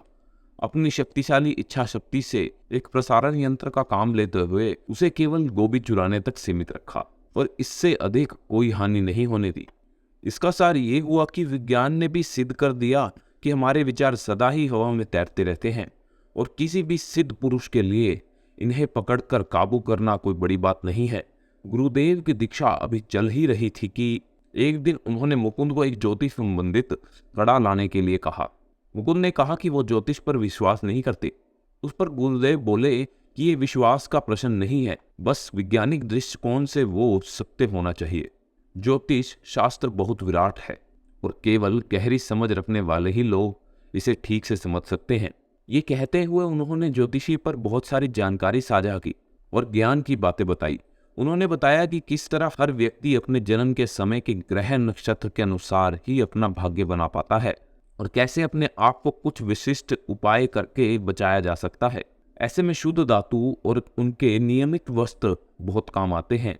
वो ग्रहों के प्रभावों को रोकने की शक्ति रखती हैं। ये सुनकर मुकुंद कड़ा लाने को तुरंत मान गए। गुरुदेव ने कुछ विशेष कारणवश चांदी और शीशे से बना कड़ा पहनने को कहा। उन्हें कुछ पूर्ण अनुमान हो रहा था, मानो कुछ अशांत होने वाला हो, पर उन्होंने समझते हुए कहा कि तुम बीमार पड़ सकते हो और जिस रोग से उठने में तुम्हें 6 महीने तक लग सकते हैं, उससे तुम केवल 24 दिन में ठीक हो जाओगे। ये सुनकर मुकुंद चिंतित हो उठे और वास्तव में 23 दिन तक शारीरिक पीड़ा में रहे। लेकिन 24वें दिन गुरु के सामने आने पर जब गुरुदेव ने उन्हें पेट पर व्यायाम करने को कहा तो उन्हें लगा कि वो पीड़ा के कारण वह कर ही नहीं पाएंगे। पर तभी गुरुदेव के उनके शरीर पर हाथ फेरते ही मानो उनकी सारी पीड़ा दूर हो गई और वो उठकर खड़े हो गए। एक लंबे समय बाद गंगा पर चमकते चांद को देखकर उनकी आंखें खुशी से चमक उठी थी। अतीत के प्रिय समृद्धि के चिन्ह उस भारी कड़े मुकुंद बहुत लंबे समय तक पहने रहे, अपनी जीवनी लिखने तक। हमारी बात अभी तक समाप्त नहीं हुई है, आप भी कहीं मत जाइएगा।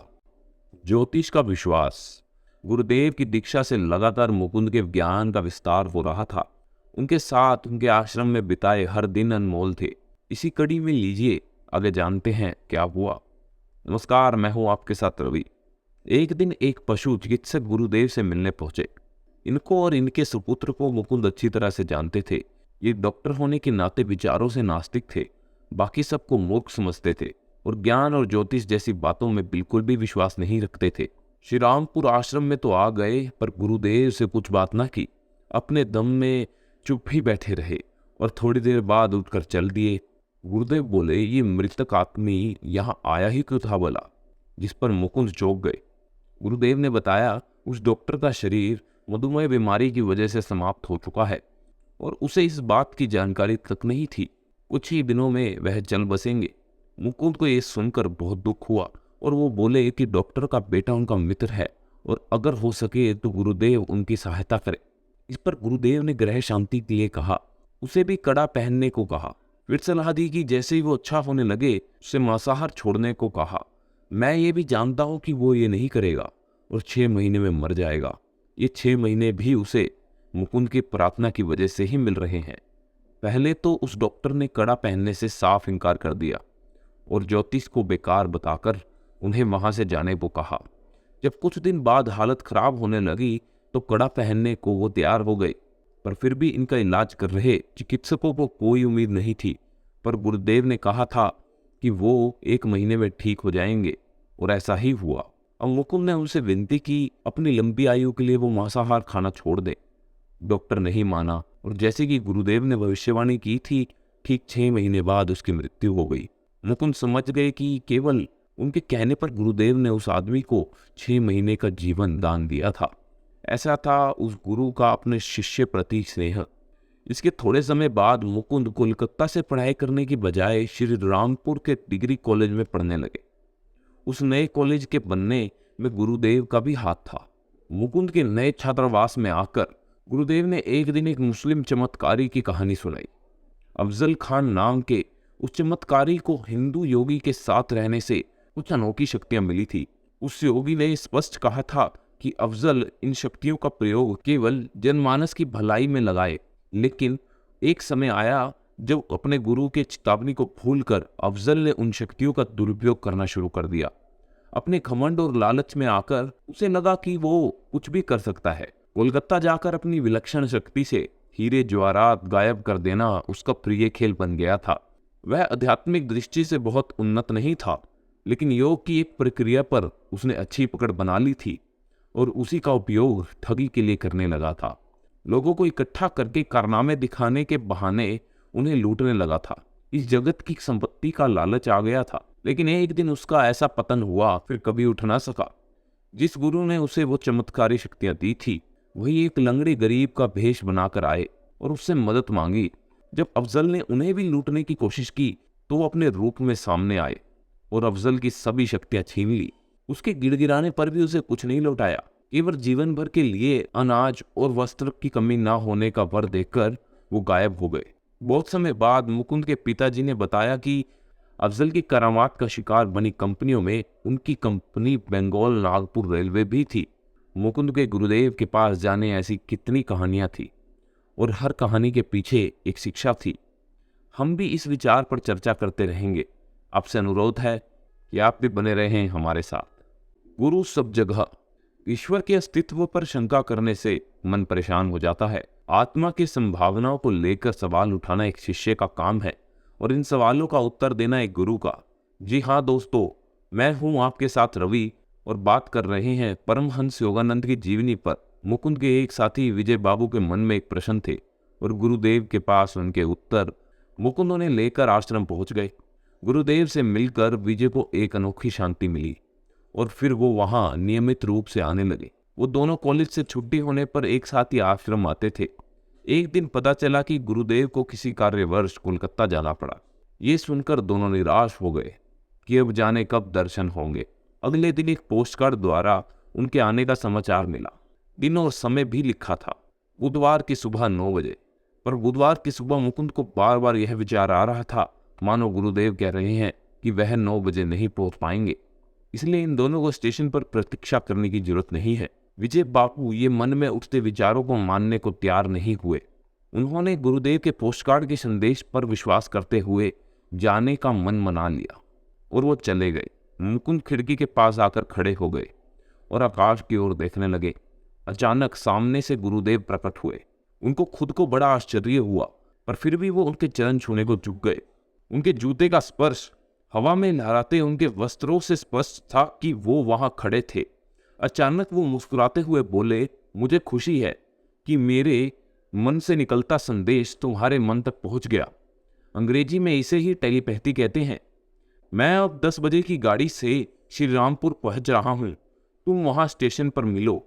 ये मैं ही हूं और इसी भेष में मैं तुम्हें स्टेशन पर मिलूंगा। मेरे आगे आगे बच्चा चांदी का लोटा लेकर चल रहा होगा। तुम्हें पृथ्वी पर इस दुर्बल अनुभव के लिए मुझे ईश्वर ने अनुमति दी थी। और ये कहकर उनका शरीर हवा में विलीन हो गया। इतने में विजय बाबू मुंह लटकाए हुए अंदर आए और उन्होंने बताया कि गुरुदेव आए ही नहीं।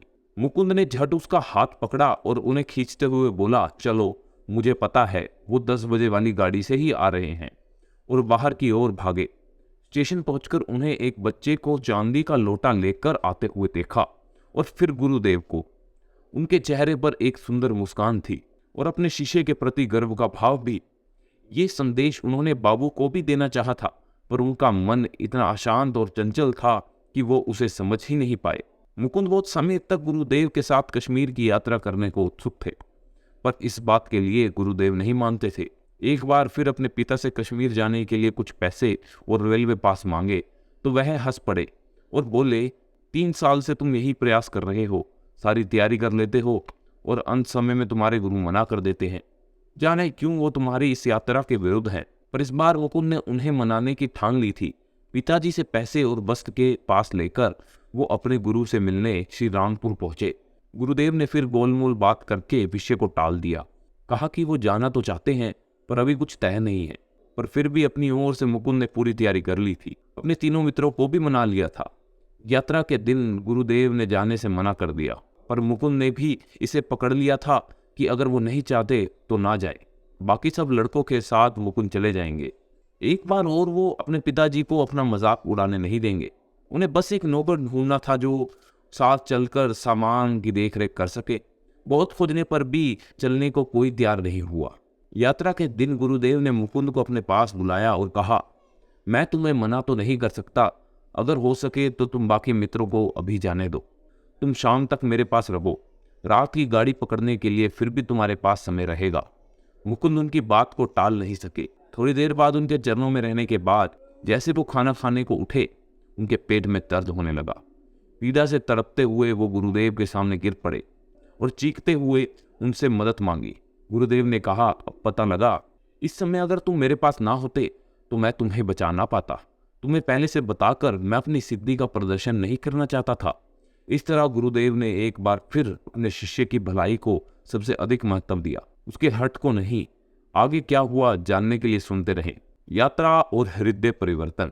नमस्कार दोस्तों, मैं हूं रवि और हम सुन रहे हैं परमहंस योगानंद की जीवनी का सार। आइए जानते हैं कैसे मुकुंद अपने गुरु के साथ कश्मीर की यात्रा पर जाने के लिए सफल हुए। स्वस्थ हो जाने के बाद स्वयं ही गुरुदेव ने मुकुंद के सामने कश्मीर चलने का प्रस्ताव रखा और उसी शाम 6 लोगों का एक दल भूत यात्रा के लिए रवाना हो गया।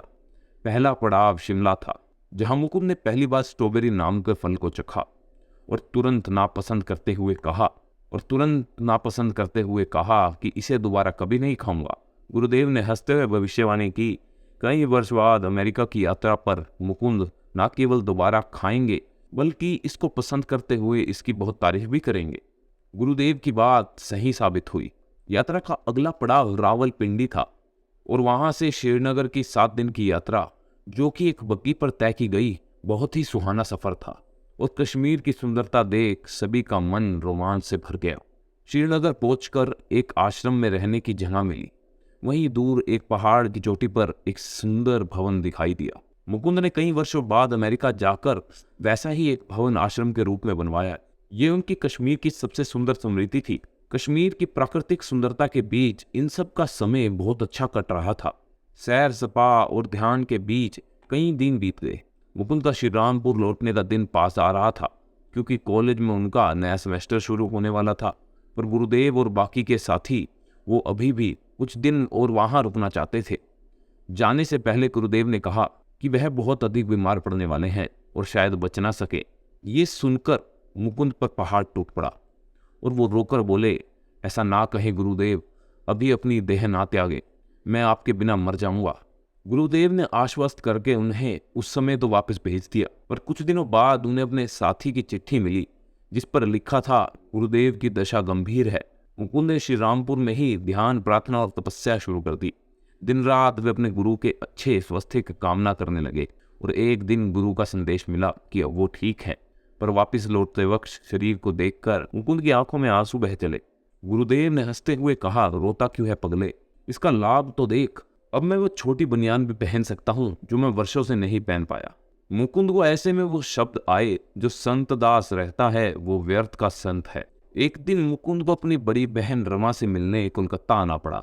वहां उन्होंने रोते हुए बताया कि उनके पति के भौतिकवादी विचारों से वो बहुत दुखी हैं। वह अक्सर रामा के कमरे में लगी संतों की तस्वीरों का मजाक उड़ाते हैं, जिससे रामा को मन में बहुत दुख पहुंचता है। क्या मुकुंद उनके विचार बदल सकते हैं? मुकुंद ये सुनकर बहुत दुखी हुए। वो उनकी बड़ी बहन थी जिन्होंने उनकी माँ की मृत्यु के बाद पूरे घर को संभाला था। आज वही अपनी गृहस्थी से खुश नहीं थी। मुकुंद ने उन्हें आश्वस्त करते हुए अगले दिन दक्षिणेश्वर मंदिर में अपने पति के साथ आने को कहा। रमा और सतीश बाबू समय पे मंदिर पहुंच गए। वहां सतीश बाबू जानबूझकर संतों और साधुओं का मजाक उड़ा रहे थे, पर मुकुंद ने इस बात को महत्व नहीं दिया। उन्होंने पहले ही कह दिया था कि उस दिन का भोजन उन्हें काली माँ कराएंगी। इस पर भी सतीश बाबू हंस पड़े। कुछ ऐसा हुआ कि जब मंदिर के पुजारी ने कहा कि इन 2 लोगों के लिए अलग से भोजन रखा हुआ है, वहां की आध्यात्मिक शक्ति से सतीश बाबू के मन पर गहरा असर हुआ और उनका हृदय परिवर्तन हो गया। उन्होंने अपनी पत्नी से क्षमा मांगी और अपने व्यवहार को पूरी तरह से बदलने का वचन भी दिया। इस पति पत्नी के जोड़ी ने आगे के कई वर्ष ईश्वर की आराधना में सुख से बिताए। सतीश बाबू की तबीयत खराब रहती थी, पर फिर भी रमा को अपने मन में ज्ञात था कि हिंदू परिवर्तन नारी होने के नाते वो अपने पति से पहले प्राण त्याग देंगी, और ऐसा ही हुआ। उनकी मृत्यु के बाद सतीश बाबू भी जीवन से विरक्त हो गए। एक दिन मुस्कुराते हुए तस्वीर से बात करते हुए वो बोले, मैं भी जल्द तुम्हारे पास आ रहा हूँ। और जल्दी ही बिना किसी कारण के वह भी जल बसे। उन दोनों ने ही सांसारिक मनुष्य से परे हटकर अपना जीवन बिताया और भविष्यवाणी करके देह त्याग दिया। कथा अमृत के सार को सुनते रहने के लिए हमारे साथ बने रहें। संन्यास की राह। आश्रम और कॉलेज की दिनचर्या के बीच समय पंख लगाकर उड़ रहा था। मुकुंद के स्नातक होने में भी गुरुदेव का बड़ा हाथ था।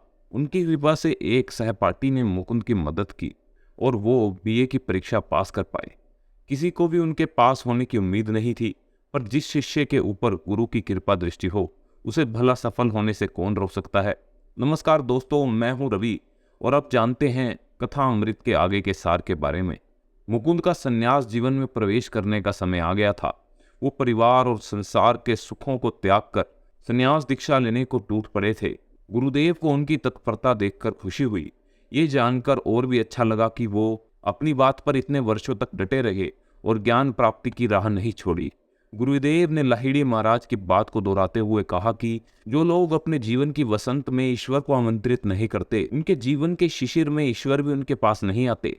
कॉलेज से स्नातक की डिग्री मिलने के कुछ सप्ताह बाद सन 1915 के जुलाई माह में गुरुवार के दिन गुरुदेव ने मुकुंद को संन्यास ग्रहण करने के लिए आमंत्रित किया। उन्होंने श्वेत रेशमी वस्त्र को संन्यास धर्म के परंपरागत गहरे रंग में डुबाया और उसके सूख जाने पर उसे मुकुंद के बदन पर लपेट दिया। उनका मानना था कि मुकुंद एक दिन पश्चिम देशों में हिंदू गौरव को बढ़ाने जरूर जाएंगे। वहां इस तरह की देश में वस्त्र को अधिक पसंद किया जाता है। भारत में अधिकतर सन्यासी सूती वस्त्र पहनते हैं, पर कुछ योगी रेशमी वस्त्र भी धारण करते हैं। गुरुदेव ने यह भी कहा कि वो संस्कार के कर्म कांड में रुचि नहीं रखते, इसलिए वो विद्युत भक्ति से दीक्षा देंगे। उन्होंने सभी औपचारिकता को छोड़कर अपने शिष्य से अपना नया नाम चुनने को कहा। मुकुंद ने बिना देर किए कहा योगानंद, जिसका अर्थ हुआ ईश्वर के साथ मिलने का आनंद। गुरुदेव ने आशीर्वाद देते हुए कहा, आज से तुम पारिवारिक नाम मुकुंद लाल कोश की जगह स्वामी परंपरा की गिरी शाखा के योगानंद कहलाओगे। अपनी परम प्रिय गुरु श्री युक्तेश्वर जी के मुंह से अपना नया नाम सुनकर योगानंद धन्य हो गए और गदगद होकर उनके चरणों में गिर पड़े। उन्हें याद आया अपने गुरु के अनेक वर्षों का अथक परिश्रम, ताकि बाल मुकुंद एक दिन स्वामी योगानंद बन सके। समस्त मानव जाति के लिए निस्वार्थ सेवा और व्यक्तिगत संबंधों के त्याग के कारण अधिकांश स्वामी मानवतावादी और शिक्षा के कार्यों में लग जाते हैं। स्वामी सदा विश्व बंधुत्व के आदर्शों पर चलता है और सदा परम ब्रह्मा के साथ एक रूप हो जाना ही उसका लक्ष्य होता है। प्रत्येक स्वामी भारत में अनंत काल से सम्मान संन्यास परंपरा से संबंध रखता है। इस संप्रदाय में प्रवेश पाने के लिए एक शर्त ये होती है कि उन्हें किसी ऐसे पुरुष से ही दीक्षा लेनी होती है जो स्वयं स्वामी हो। श्री युक्तेश्वर स्वामी भी थे और संत भी। केवल स्वामी संप्रदाय से जुड़े होने के कारण स्वामी बना हर सन्यासी योगी नहीं होता। योगी वही है जो ईश्वर से मिलने के लिए निरंतर अभ्यास करे। किसी भी अन्य विज्ञान की तरह योग विद्या का भी किसी भी देश या काल के लोगों द्वारा प्रयोग किया जा सकता है। योग साधना विचारों के कोलाहल को शांत करने की पद्धति है। सच्चा योगी अपने कर्तव्यों का निर्वाह करते हुए भी संसार में रह सकता है। सांसारिक कर्तव्य को निभाने के लिए उसे ईश्वर से अलग होने की जरूरत नहीं रहती। कुछ लेखकों ने योग शास्त्र के बारे में ऊपरी तौर पर गलत धारणाएं बना ली हैं, पर इन लोगों ने कभी भी योग का अभ्यास करके नहीं देखा है। यदि इन लोगों को योग का निश्चित विज्ञान सिखाया जाए, जिसके अभ्यास से मनुष्य के मन और जीवन की दिशा पर अधिक सचेत नियंत्रण प्राप्त हो जाता है, तो ये लोग बहुत ऊपर उठ सकते थे। जिन धारणाओं पर योग आधारित है, उन धारणाओं के ज्ञान के बिना योग साधना विशेष प्रभावकारी नहीं होती। इस साधना से ही शारीरिक और आध्यात्मिक पहलुओं में बैलेंस बनाया जा सकता है। जब योगी अपने लक्ष्य को हासिल कर लेता है, तब वो इच्छाओं के अनुसार विभूतियों का प्रयोग करता है। तब उसके सारे कार्य, चाहे वो चमत्कार पूर्ण हो या अन्यथा, कर्ण के लोग कर्ण वहीं आकर्षित होते हैं जहां अहंकार का चुंबक कभी भी विद्यमान नहीं होता। योगानंद कथा अमृत का आगे का सार अगले भाग में बने रहे हैं हमारे साथ। भाई बहन से वियोग। नमस्कार, मैं हूं आपके साथ रवि। हम चर्चा कर रहे हैं परमहंस योगानंद की जीवनी के सार पर। संन्यास लेने के बाद ही योगानंद का गोरखपुर में स्थित अपने बड़े भाई के घर जाना हुआ। उन्होंने अचानक ही अस्वस्थ होकर बिस्तर पकड़ लिया था और छोटे भाई होने के नाते योगानंद उनकी सेवा में जुट गए। लेकिन उनका अंतर्मन यह जानता था कि वो अधिक दिन तक जीवित नहीं रहेंगे। इस धरती पर उनका समय पूरा हो चुका है। अपने बड़े भाई को इस दशा में देखना उनके लिए संभव नहीं था। घरवालों की बातों की परवाह न करते हुए उन्हें जो पहला जहाज मिला, उस पर सवार होकर भारत से बाहर चले गए। म्यांमार, जापान होते हुए चिंगाई पहुंचे, जहां से उन्होंने अपने गुरु और परिवारजनों के लिए कुछ भेंट खरीदनी चाहिए। जैसे ही उन्होंने अपने बड़े भाई अनंत के लिए बांस की बेट उठाई, वो उनके हाथ से गिरकर टूट गई और रोते हुए उनके मुंह से निकला, ये मैंने अपने मृत भाई के लिए ली थी। उन्हें स्पष्ट अनुभूति हो रही थी कि अनंत की आत्मा उसी क्षण मुक्त होकर अनंत में लीन होने जा रही है। कोलकाता पहुंचकर उनके छोटे भाई विष्णु ने इस समाचार की पुष्टि कर दी और साथ ही इस बात की भी कि उनकी मृत्यु ठीक उसी समय हुई जब योगानंद शंघाई में उनके लिए उपहार ले रहे थे। उनके पिताजी कसकर उनसे गले मिले और रोने लगे। अपने बड़े बेटे को असमय खोने के दुख से उनकी छाती पटी जा रही थी। यूं तो वो बहुत गंभीर रहते थे, पर बात जब अपनी संतान की हो तो हृदय का व्याकुल होना बनता है। उनकी मां के निधन के बाद पिताजी ने ही मां की कमी को भरने की चेष्टा की थी। उनके आंसू में डूबे मन से योगानंद को देखकर केवल इतना ही निकला, तुम आ गए। तुम कहाँ चले गए थे? अनंत का निधन उसके परिवार के लिए बहुत बड़ा धक्का था, और अभी वो इससे उभर ही रहे थे कि उनकी छोटी बहन नलिनी की बहुत बीमार पड़ने की सूचना मिली। बचपन से ही नलिनी और योगानंद में बहुत अच्छे संबंध नहीं थे, दोनों की आपस में नहीं बनती थी। उसकी काया बचपन से ही बहुत दुबली पतली थी और इस कारण योगानंद उसे चिढ़ाया करते थे, जिस पर वह बहुत रोती थी। स्कूल की पढ़ाई पूरी होने के बाद उसका विवाह कोलकाता के एक डॉक्टर से कर दिया गया। योगानंद की अपने बहनोई के साथ अच्छी मित्रता हो गई थी। बहन से अब भी अनबन बनी रहती थी। एक दिन संन्यास ग्रहण करने के बाद वो अपनी बहनों से मिलने गए और उनकी बहन ने उनसे विनती करते हुए कहा कि वो किसी तरह उसके शरीर को भरने में मदद करे। वो अपने पति के लिए आकर्षक दिखना चाहती थी। अब ऐसी काया के साथ वो जीना नहीं चाहती थी। उसने योगानंद का शिष्य बनना चाहा और उन्हें भी अपनी बहन की आत्मीयता अच्छी लगी, तो उन्होंने कहा कि ईश्वर पर विश्वास रखने से वह बहुत जल्दी बेहतर दिखने लगेगी, ना कि कोई दवाई लेकर, और साथ ही उसे मांस, मछली, अंडा त्याग देना होगा। वो जल्दी मान गई। कई महीने तक आध्यात्मिक नियमों का पालन करने के बाद योगानंद ने उससे कहा कि 1 महीने में उसका वजन बढ़ जाएगा और वो आकर्षक दिखने लगेगी, और ऐसा ही हुआ। इसके साथ उसका वैवाहिक जीवन भी सुख से बीतने लगा। ऐसी प्रिय बहन के टाइफाइड से पीड़ित होने के समाचार से योगानंद को बहुत धक्का लगा।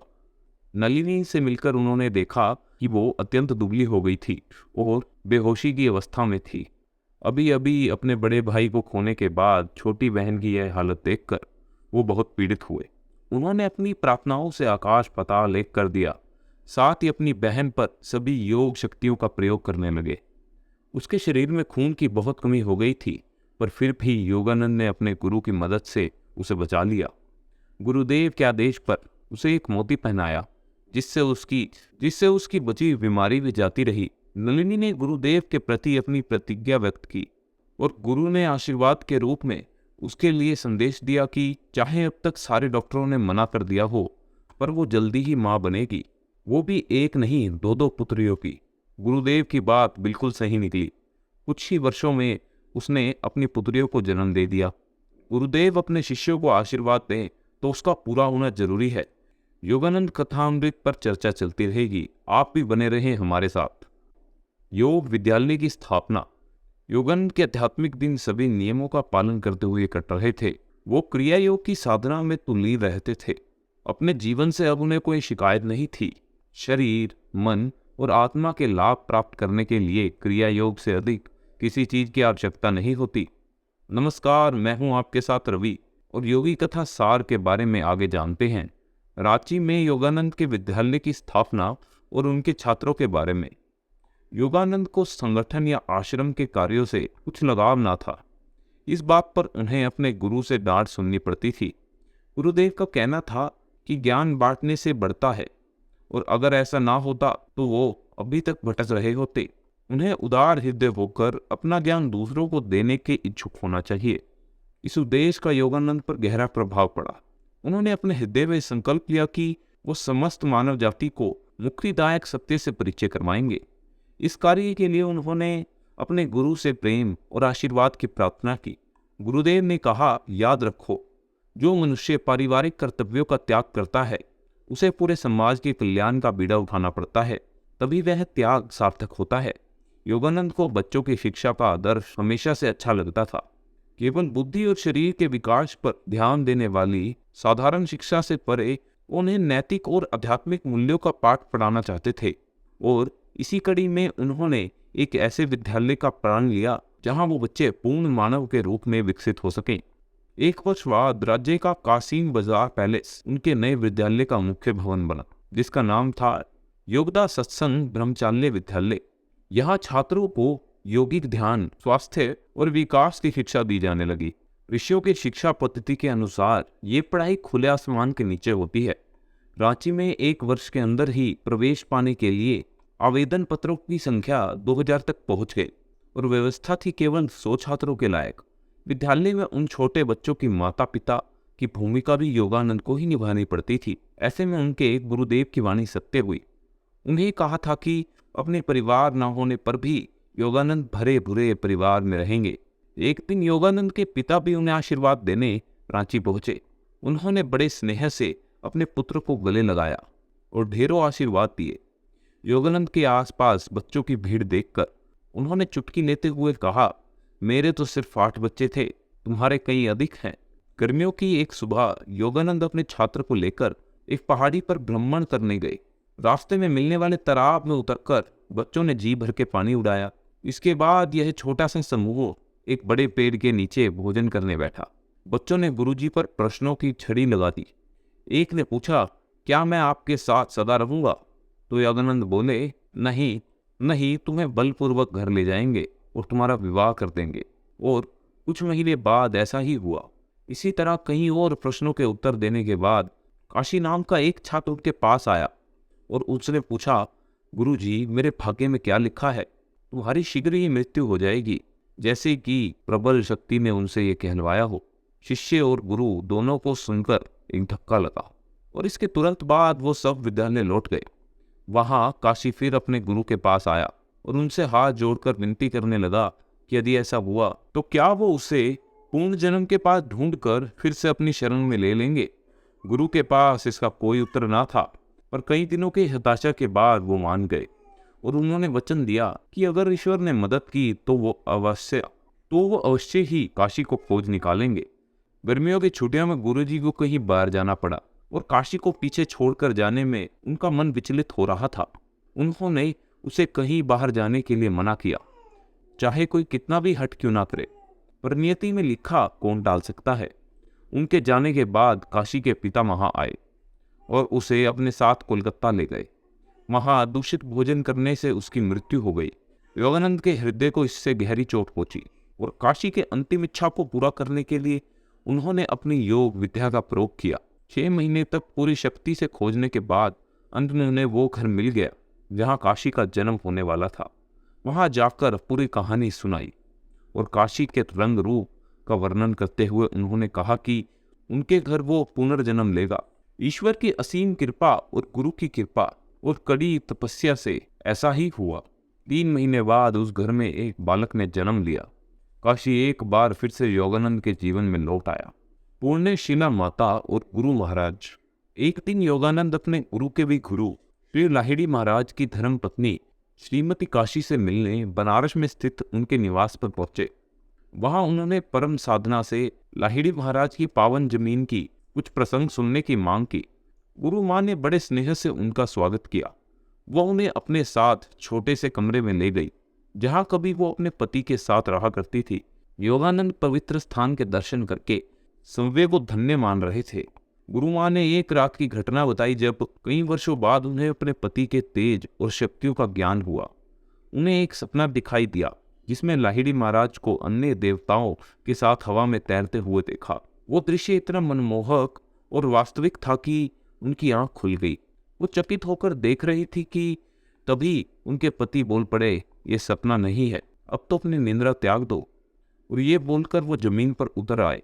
गुरु मां ने उन्हें प्रणाम किया और अब तक उन्हें पहचान न पाने के लिए क्षमा याचना की।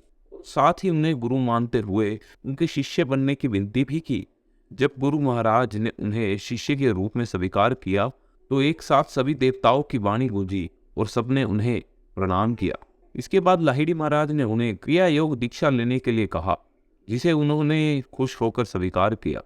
उस रात के बाद वो कभी काशी मणि के कमरे में नहीं सोई, नीचे के कमरे में ही रहे। इस तरह गुरु मां ने योगानंद को लाहिड़ी महाराज के चमत्कार की अनेक गाथाएं सुनाई। किस तरह वो शून्य होकर अदृश्य हो जाते थे, किस तरह अपने शिष्यों के जीवन की रक्षा करते थे, किस तरह उन्हें दीक्षा देते थे और उनसे कितना प्रेम करते थे। गुरु मां के पास ऐसे अनगिनत किस्से थे। योगानंद ने उन्हें दंडवत प्रणाम किया और वहां से पूरी तरह तृप्त और संतुष्ट होकर लौटे। लाहिड़ी महाराज संवे को भ्रम कहते थे क्योंकि कोई भी कैमरा उनकी तस्वीर नहीं ले पाता था। अनेक असफल प्रयासों के बाद अंततः उन्होंने अपने देह मंदिर का चित्र लेने की अनुमति दे दी। परमहंस जी ने इस पर लिखा है कि गुरुदेव ने इसके बाद अपनी कोई फोटो नहीं खिंचवाई, कम से कम मैंने तो नहीं देखी।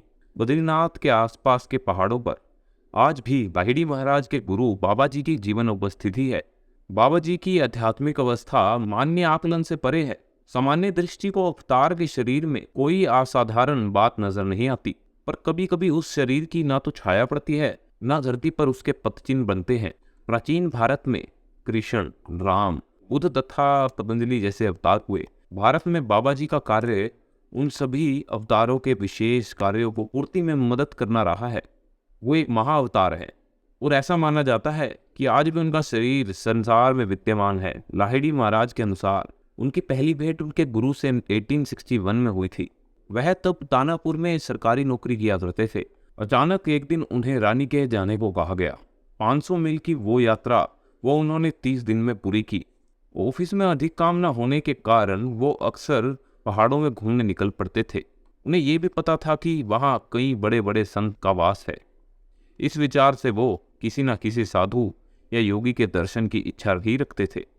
एक दिन यूं ही भ्रमण करते हुए उन्हें लगा जैसे कोई उनका नाम पुकार रहा हो। वो थोड़ा चौंके, पर फिर उस आवाज की दिशा में बढ़ गए। अंधेरा होने वाला था और वह समय रहते वापस भी लौटना चाहते थे। आगे चलकर उन्हें एक छोटी सी गुफा दिखाई दी और वहीं बाहर एक चट्टान पर एक युवक मुस्कुराते हुए बाहें फैलाए उनका स्वागत करने खड़ा हुआ था। उसकी शक्ल भी लाहिड़ी से मिलती जुलती ही थी। उसी वक्त उन्हें गुफा में अंदर आने का न्योता दिया, पर लाहिड़ी को देर हो रही थी। तब उस युवक ने कहा, मुझे पहचानो लाहिड़ी, मैंने योग क्रिया से तुम्हें यहाँ तक बुलाया है।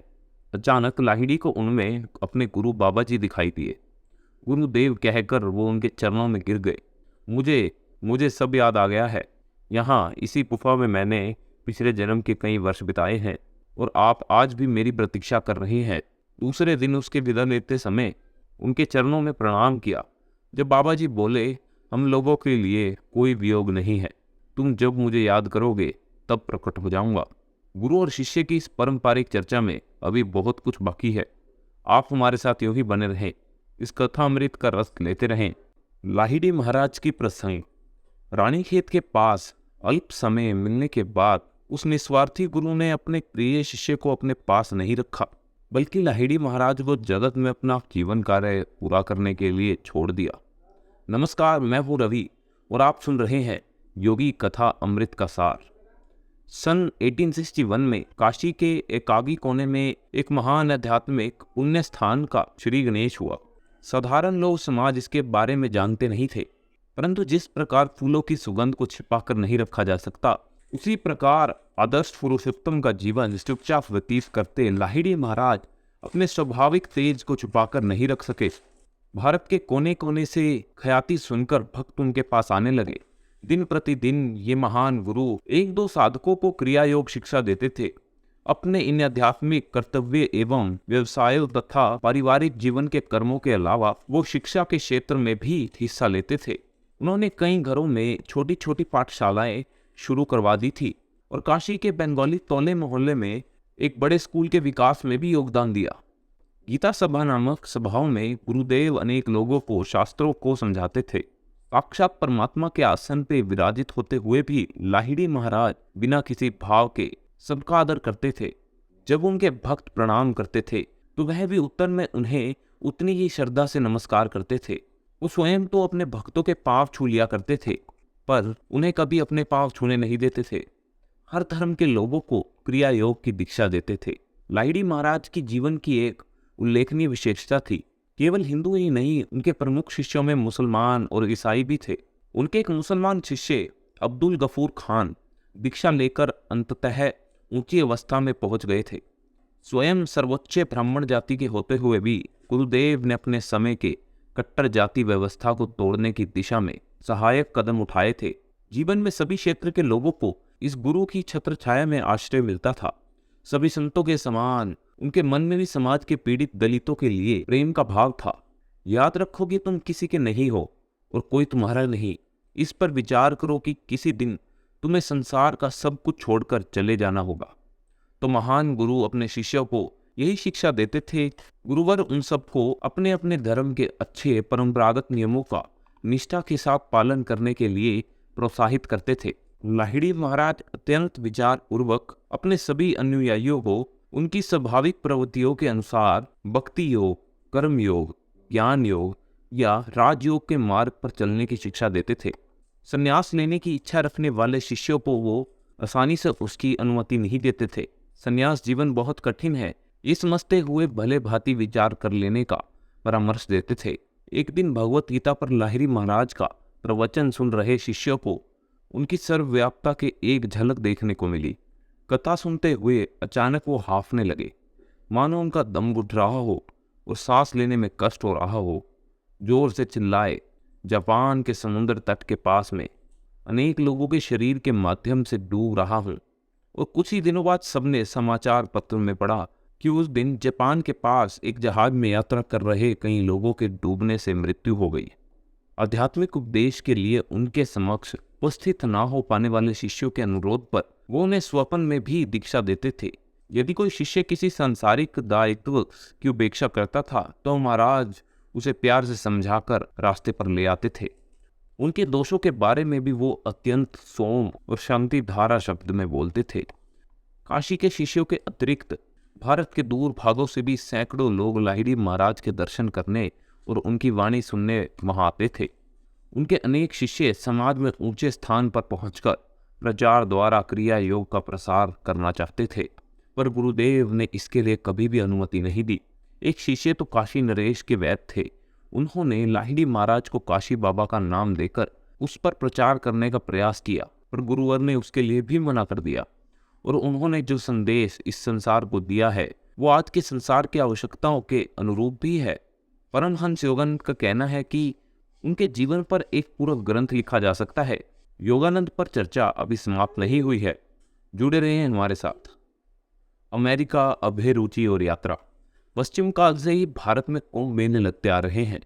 इन मेलों में आध्यात्मिक लक्ष्यों को सामान्य जनता की दृष्टि के सामने अनिवार्य रूप से जस का तस रखा हुआ है। हर 12 वर्षों के बाद लाखों श्रद्धालु, हिंदू, कई तरह के साधु, योगियों, स्वामियों तथा सब प्रकार के तपस्वियों से मिलने के लिए एकत्रित होते हैं।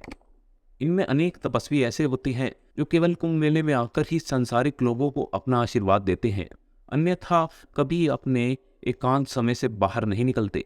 नमस्कार दोस्तों, मैं हूँ रवि और अब आगे सुनते हैं परमहंस योगानंद की जीवनी का सार। श्री युक्तेश्वर जी ने बाबा जी से अपनी भेंट के बारे में बताया कि जब वो उनसे मिले थे तब लाहिड़ी महाराज से दीक्षा प्राप्ति हो चुकी थी, पर वो स्वामी नहीं बने थे। महाराज जी ने ही उन्हें कुंभ मेले में जाने को कहा था। जनवरी के महीने में प्रयाग में चल रहे उस मेले में विशाल जनसागर, उसका गोला हाल देखकर वो हक्के बक्के रह गए थे। फिर भी ध्यान पूर्वक चारों ओर देखने पर भी उन्हें किसी साधु का तेजस्वी चेहरा नहीं दिखा था। अचानक उन्हें एक संत ने बुलाया जो एक वृक्ष की छांव के तले शिष्यों के मंडली से घिरे बैठे थे। उनकी आंखों में तेज और चेहरे पर प्रकाश था। वह तुरंत उठकर खड़े हुए और उन्होंने श्री युक्तेश्वर को अपने आलिंगन में बांधकर उनका स्वागत किया। उनसे थोड़ी देर तक बात करके श्री युक्तेश्वर ने पश्चिम देशों और उनके विज्ञान की बौद्धिक उपलब्धि की चर्चा की। ये सुनकर उनकी आंखें चमक उठी और कहा, पूर्व और पश्चिम के बीच भविष्य में होने वाले आदान प्रदान में एक महत्वपूर्ण भूमिका निभानी है। कुछ वर्षों बाद मैं आपके सामने एक शिष्य भेजूंगा जिसे आप पश्चिम देशों में योग का ज्ञान प्रसारित करने के लिए प्रशिक्षित करेंगे। उन देश में कई महापुरुष हैं जो केवल नींद से जागने की प्रतीक्षा में है और यह कार्य आपके शिष्य के द्वारा ही होगा। अनेक वर्षों बाद श्री युक्तेश्वर जी ने योगानंद की तरफ हर्ष से देखते हुए कहा, मेरे पुत्र, तुम ही वो शिष्य हो जिसे मेरे पास भेजने का वचन बाबा जी ने वर्षों पहले दिया था। तुम अमेरिका प्रस्थान के लिए जुट जाओ। उसका योगानंद को बहुत हर्ष हुआ कि स्वयं बाबा जी ने उनके कदम श्री युक्तेश्वर जी की ओर मोड़ दिए थे। फिर भी अपने प्रिय गुरु और आश्रम के सादगी भरी शांति से दूर जाने से उनका मन उदास हो रहा था और रांची में अपने विद्यालय के भंडार गृह में ध्यान मुद्रा में बैठे थे। बच्चों के बीच एक शांत भरा स्थान मिलना उन दिनों मुश्किल होता था, लेकिन उनके मन में अपनी यात्रा का ही विचार आता था और पश्चिमी देशों की लंबी कतारें घूमने लगी। देर तक विचार करने के बाद अपने गुरु की आज्ञा का पालन करने के लिए उन्होंने यात्रा पे जाने का मन बना लिया। अपने साथी शिक्षकों के हाथों में विद्यालय को सौंपकर उनसे वचन लिया कि वो लाहिड़ी महाराज की शिक्षा आदेशों का सदैव पालन करेंगे, उन्हें पत्र लिखते रहेंगे और ईश्वर ने चाहा तो वो एक दिन फिर मिलेंगे। उन्हें पता था कि उनके जीवन का एक अध्याय समाप्ति पर है और मानवता के कल्याणों के लिए उन्हें दूर देशों में रहना होगा। शीघ्र ही उन्हें अमेरिका में आयोजित धार्मिक उदारवादियों के अंतर्राष्ट्रीय सम्मेलन में भाग लेने का निमंत्रण मिला। यहाँ से उनके लिए पश्चिम देशों की यात्रा के द्वार खुल गए थे। उन्हें लगता था कि वो अपनी बात कैसे समझा पाएंगे जब उन्हें अंग्रेजी भाषा का ज्ञान ही नहीं है, और उनके गुरु ने कहा कि वो जिस भाषा में बोलेंगे योग पर उनका भाषण पूरे ध्यान से सुना जाएगा। उनके पिता को उनके अमेरिका की यात्रा के बारे में सुनकर बहुत दुख हुआ। उन्हें लगा कि वो फिर कभी अपने पुत्र को नहीं देख पाएंगे। फिर भी उन्होंने एक बड़ी धनराशि को इकट्ठा कर योगानंद को दिया, जिसकी वजह से वो एक लंबे समय तक वहां आराम से रह सके। अपने गुरुदेव और प्रिय मातृभूमि को छोड़कर अमेरिका जैसे अनजान देश में जाने के नाम पर उनका मन आशंकाओं से भर रहा था। अमेरिका के बारे में उन्होंने बहुत सारी कहानियां सुन रखी थी। वहां युगों से संतों का वात्सल्य नहीं छलका था। शायद इसी कारण वो प्रदेश इतना ठंडा था। प्रस्थान के एक दिन पहले वो अपने गुरु की पावन उपस्थिति में उन्हें ज्ञान की प्राप्ति हुई। भूल जाओ कि तुम्हारा जन्म हिंदू समाज में हुआ है। तुम अमेरिकी लोगों के सारे तौर तरीके अपना लेना। दोनों समाजों के उत्तम गुणों को ग्रहण करना। कभी मत भूलना तुम ईश्वर की सच्ची संतान हो और पृथ्वी के चारों तरफ फैले हुए अपने भाई बंधुओं को खोजने और उनके गुणों को बढ़ाने में मदद करना। अपने आप को अकेला न समझना। तुम जहां जाओगे तुम्हें सच्चे मित्र मिलेंगे। गुरुदेव के आशीर्वाद से ऐसा ही हुआ। वो अकेले ही अमेरिका गए थे, जहां उनका एक भी मित्र नहीं था, परंतु उन्हें वहां हजारों लोग मिले जो योग और आत्मा की शिक्षाओं को ग्रहण करने के लिए उनकी प्रतीक्षा में उत्सुक बैठे थे। वह सब उनके अभिन्न मित्र बन गए। कथा अमृत के सार पर चर्चा अभी बाकी है। आप भी बने रहें हमारे साथ। गुरु संदेश और भारत वापसी। एक दिन माउंट वॉशिंगटन स्थित अपने आश्रम में ध्यान कर रहे योगानंद को अचानक अपने गुरु श्री युक्तेश्वर जी की आवाज अपने अंतर मन में सुनाई दी। वो अपने प्रिय शिष्य को पुकार रहे थे।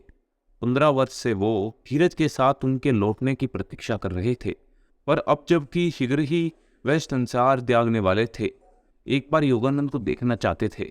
अपने गुरुदेव की शिक्षाओं का प्रसार करते हुए 15 वर्ष हो चले थे और अब उन्हें लौटना था। इस काम में उनके मित्र श्री लिन ने उनकी मदद की और भारत लौटने की यात्रा का पूरा खर्चा उठाने के लिए तैयार हो गए।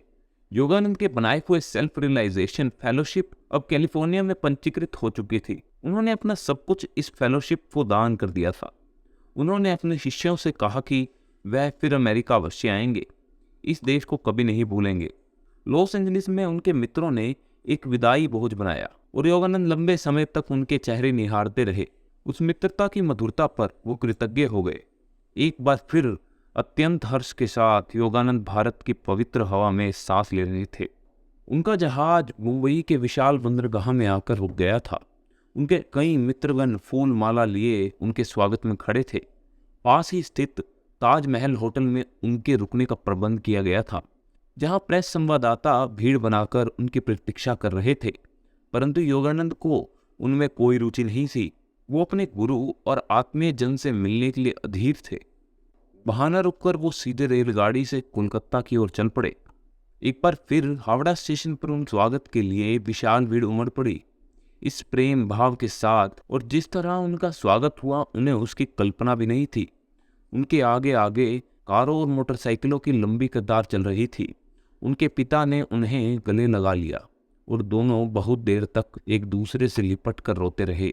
सभी परिवारजन उन्हें घेरे खड़े थे और सभी की आंखों में नमी थी। उस प्रेम पूर्वक पुनर्मिलन की स्मृतियां योगानंद के मानस पतन पर सदा के लिए अंकित हो गई थी और अभी भी उनका अपने परम गुरु से मिलना बाकी था। अगली सुबह कोलकाता से श्री रामपुर की यात्रा आरंभ हुई। रास्ते भर उन्हें अपनी पहचानी हुई गलियां और घर दिखाई दिए। वहां कुछ नहीं बदला था। फिर वो अपने गुरु के आश्रम पहुंचे। उनके मन की प्रसन्नता किसी से छुपी न थी। ऊपर को जाती सीढ़ी की ओर देखने पर उन्होंने दूसरे सिरे पर अपने गुरु को खड़ा पाया।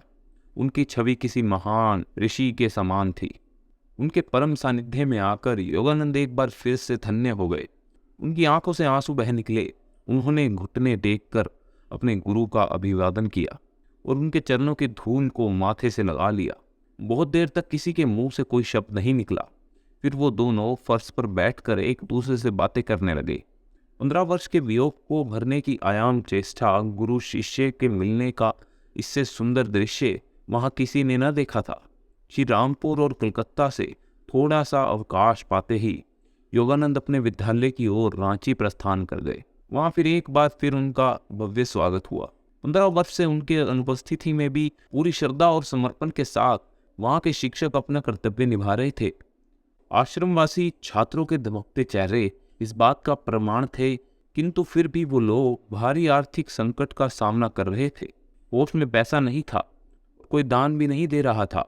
योगानंद ने अमेरिका से प्राप्त अपने व्यवहारिक ज्ञान का उपयोग करते हुए कई बड़े लोगों से इस विषय पर चर्चा की और फिर एक बार अपने विद्यालय के लिए आर्थिक मदद प्राप्त कर ली। कुछ महीनों बाद उस विद्यालय को भी पंजीकृत कर लिया गया। योग शिक्षा केंद्र की स्थापना के जिस सपने को उन्होंने केवल 7 विद्यालयों के साथ आरंभ किया था, आज वो साकार हो गया था। योगदा सत्संग ब्रह्मचार्य नाम से चल रहे इस विद्यालय में सभी कक्षाएं खुले प्रांगण में होती थी। बच्चों को खेल क्रीड़ा में भी प्रोत्साहित किया जाता था। जहां एक ओर उन्हें तलवार और लाठी चलाना सिखाया जाता था, वहीं दूसरी ओर उन्हें योग की शिक्षा भी दी जाती थी। बच्चे बागबानी करके अपने लिए सब्जियां भी पैदा किया करते थे। यहाँ के विशाल पुस्तकालय में बहुत सारी पुस्तकें थी, वो भी कई भाषाओं में। विश्व के सभी शास्त्रों के ग्रंथ वहां पढ़ने के लिए उपलब्ध थे। योगानंद ने जब अपने साथ आए अमेरिकी सहायक से पूछा कि उनका भारत के बारे में क्या विचार है, तो उन्होंने बिना एक पल सोचे कहा, शांति। यहाँ के लोगों के स्वभाव में ही शांति है। ये सार आगे जारी रहेगा, आप भी बने रहें हमारे साथ। दक्षिण भारत और कुंभ। नवंबर 1935 में योगानंद जी अपने सहायक रिचर्ड रायड के साथ मसूर राज्य के अतिथि के रूप में आए और वहां कुछ दिन बिताए। वहां राज परिवार की कुलदेवी के मंदिर में प्रवेश करने वाले श्री राइट पहले पाश्चात्य व्यक्ति थे। 15 दिनों में योगानंद मैसूर के अनेक नागरिकों और छात्राओं के समक्ष अपना व्याख्यान दे चुके थे। उससे पहले वो बेंगलोर जाकर भी 3 विशाल जनसभाओं में संबोधित कर चुके थे। धीरे धीरे दक्षिणी भारत में भी की विद्या और ज्ञान का डंका बजने लगा। अपनी भाषाओं में जब भी उन्होंने पूर्व और पश्चिम के आदान प्रदान होने वाली पारस्परिक लाभों की बात की, तब तब तालियों की गिड़गिड़ाहट से पूरी सभा गूंज उठी। अपनी अनेक सभाओं के बीच उनका दक्षिण भारत का भ्रमण भी हो रहा था। बेंगलोर, हैदराबाद, मैसूर, मद्रास, ये सभी प्रदेश ऐतिहासिक अवशेषों से भरपूर थे। वहां के इतिहास पर सभी लोग लंबी चर्चा करते थे। मैसूर प्रवास के अंतिम दिन योगानंद ने वैज्ञानिक सर सी रमन से भेंट की, जिन्हें साल 1930 में अपने आविष्कार रमन इफेक्ट के लिए नोबेल पुरस्कार से सम्मानित किया गया था। उनसे मिलकर योगानंद को बड़ा आनंद आया। भारत का वो इतिहास इतना लुभावना था कि ये लोग वहां अपना प्रवास और बढ़ाना चाहते थे, पर समय इसके लिए अनुमति नहीं दे रहा था। कोलकाता विश्वविद्यालय में इंडियन फिलोसॉफिकल कांग्रेस के समापन सत्र में व्याख्यान देने का दिन निकट आ रहा था, इसलिए वहां बिताए 1 महीने की उन स्मृतियों को लेकर वो लोग वापस कोलकाता आ गए। आते ही सबसे पहले योगानंद अपने गुरु के पास श्री रामपुर आ गए और उन्हें अकेला पाकर बहुत प्रसन्न हुए। उन्होंने कहा कि वो हाई स्कूल के विद्यार्थी थे जब उनकी शरण में आए थे और अब प्रौढ़ हो गए हैं। उनके 2-4 बाल भी अब सफेद हो चले थे। परास्त गुरुवर ने उनसे ये नहीं कहा कि वह योगानंद से प्रेम करते हैं, हालांकि वो ये बात जानते थे, पर फिर भी उनके कान अपने गुरु के श्रीमुख से ये सुनने को उत्सुक थे। ये सुनकर गुरुवर ने उत्तर दिया कि उन्हें अपने जीवन में एक पुत्र की आशा थी, जिससे वो योग मार्ग पर चलने की शिक्षा दे सकें। और जब से योगानंद उनके जीवन में आए हैं, उन्हें ये संतुष्टि हो गई कि उनका बेटा उन्हें मिल गया है। उनके शब्दों ने योगानंद के लिए स्वर्ग के द्वार खोल दिए और उनके मन पर पड़ा ये भारी बोझ हटा दिया। दिसंबर के अंत में श्री रामपुर आश्रम में दक्षिणाय प्रारंभ का महोत्सव मनाया गया। हमेशा की तरह दूर दूर से श्री युक्तेश्वर जी के शिष्य एकत्रित हुए। भक्तिपूर्ण कीर्तन और मधुर गायन से पूरा आंगन गूंज उठा। योगानंद के मन में सारी पुरानी स्मृति फिर से जागृत हो गई। जब सब लोग चले गए तो गुरुजी ने उसी शान कक्ष में उन्हें बुलवाया, जहाँ इस प्रकार के उत्सव के बाद केवल एक बार उनके साथ सोने की अनुमति उन्हें मिली थी। आज वहां गुरुदेव चुपचाप बैठे थे। योगानंद उनके चरणों में बैठ गए और उन्होंने अपने सबसे प्रिय शिष्य को संन्यास की उच्चतर पदवी परमहंस प्रदान की। उन्होंने कहा कि आपसे यह पदवी स्वामी का स्थान लेगी और वो जगत में परमहंस योगानंद के नाम से यश और ख्याति अर्जित करेंगे। उनके आगे के शब्दों ने योगानंद के हृदय को व्याकुल कर दिया। वो बोले कि अब इस संसार में अब उनका कार्य समाप्त हो चुका है और ये भार अब वो अपने शिष्यों के कंधों पर डालना चाहते हैं। साथ ही पुणे अपने आश्रम भार वे किसी की मदद से उन्हें ही चलाने को कहा। उनका 81वां जन्मदिन पास आ रहा था, पर वो स्वस्थ और मजबूत दिखते थे। ऐसे में देह त्यागी की उनकी इस बात को सुनकर योगानंद की आंखें भर गई थी। उनसे निवेदन करते थे कि वे ऐसी बात ना करें। तभी प्रयाग में कुंभ मेला लगने का समय आया। योगानंद ने जाने की इच्छा प्रकट की। गुरुदेव नहीं चाहते थे कि वो जाए। उन्होंने मना नहीं किया। अगले दिन कुछ लोगों के साथ वो प्रयाग की यात्रा पर निकल पड़े। गुरु ने सदा की तरह उन्हें आशीर्वाद देकर विदा किया। इस पर सोचने पर योगानंद मानते हैं कि ये ईश्वर की ही करनी थी, जो अपने गुरु के महाप्राण की घटना को असहाय होकर देखने की व्यवस्था से ईश्वर उन्हें बचाना चाहते थे। मन को मोह लेने वाले उस कुंभ मेले में वो 2 दिन रहे और फिर यमुना किनारे किनारे चलते हुए आगरा पहुंच गए। फिर एक बार ताजमहल को नैन भर देखा और उसकी सुंदरता से मृतक होकर वृंदावन में स्वामी केशवानंद के आश्रम में पहुंच गए।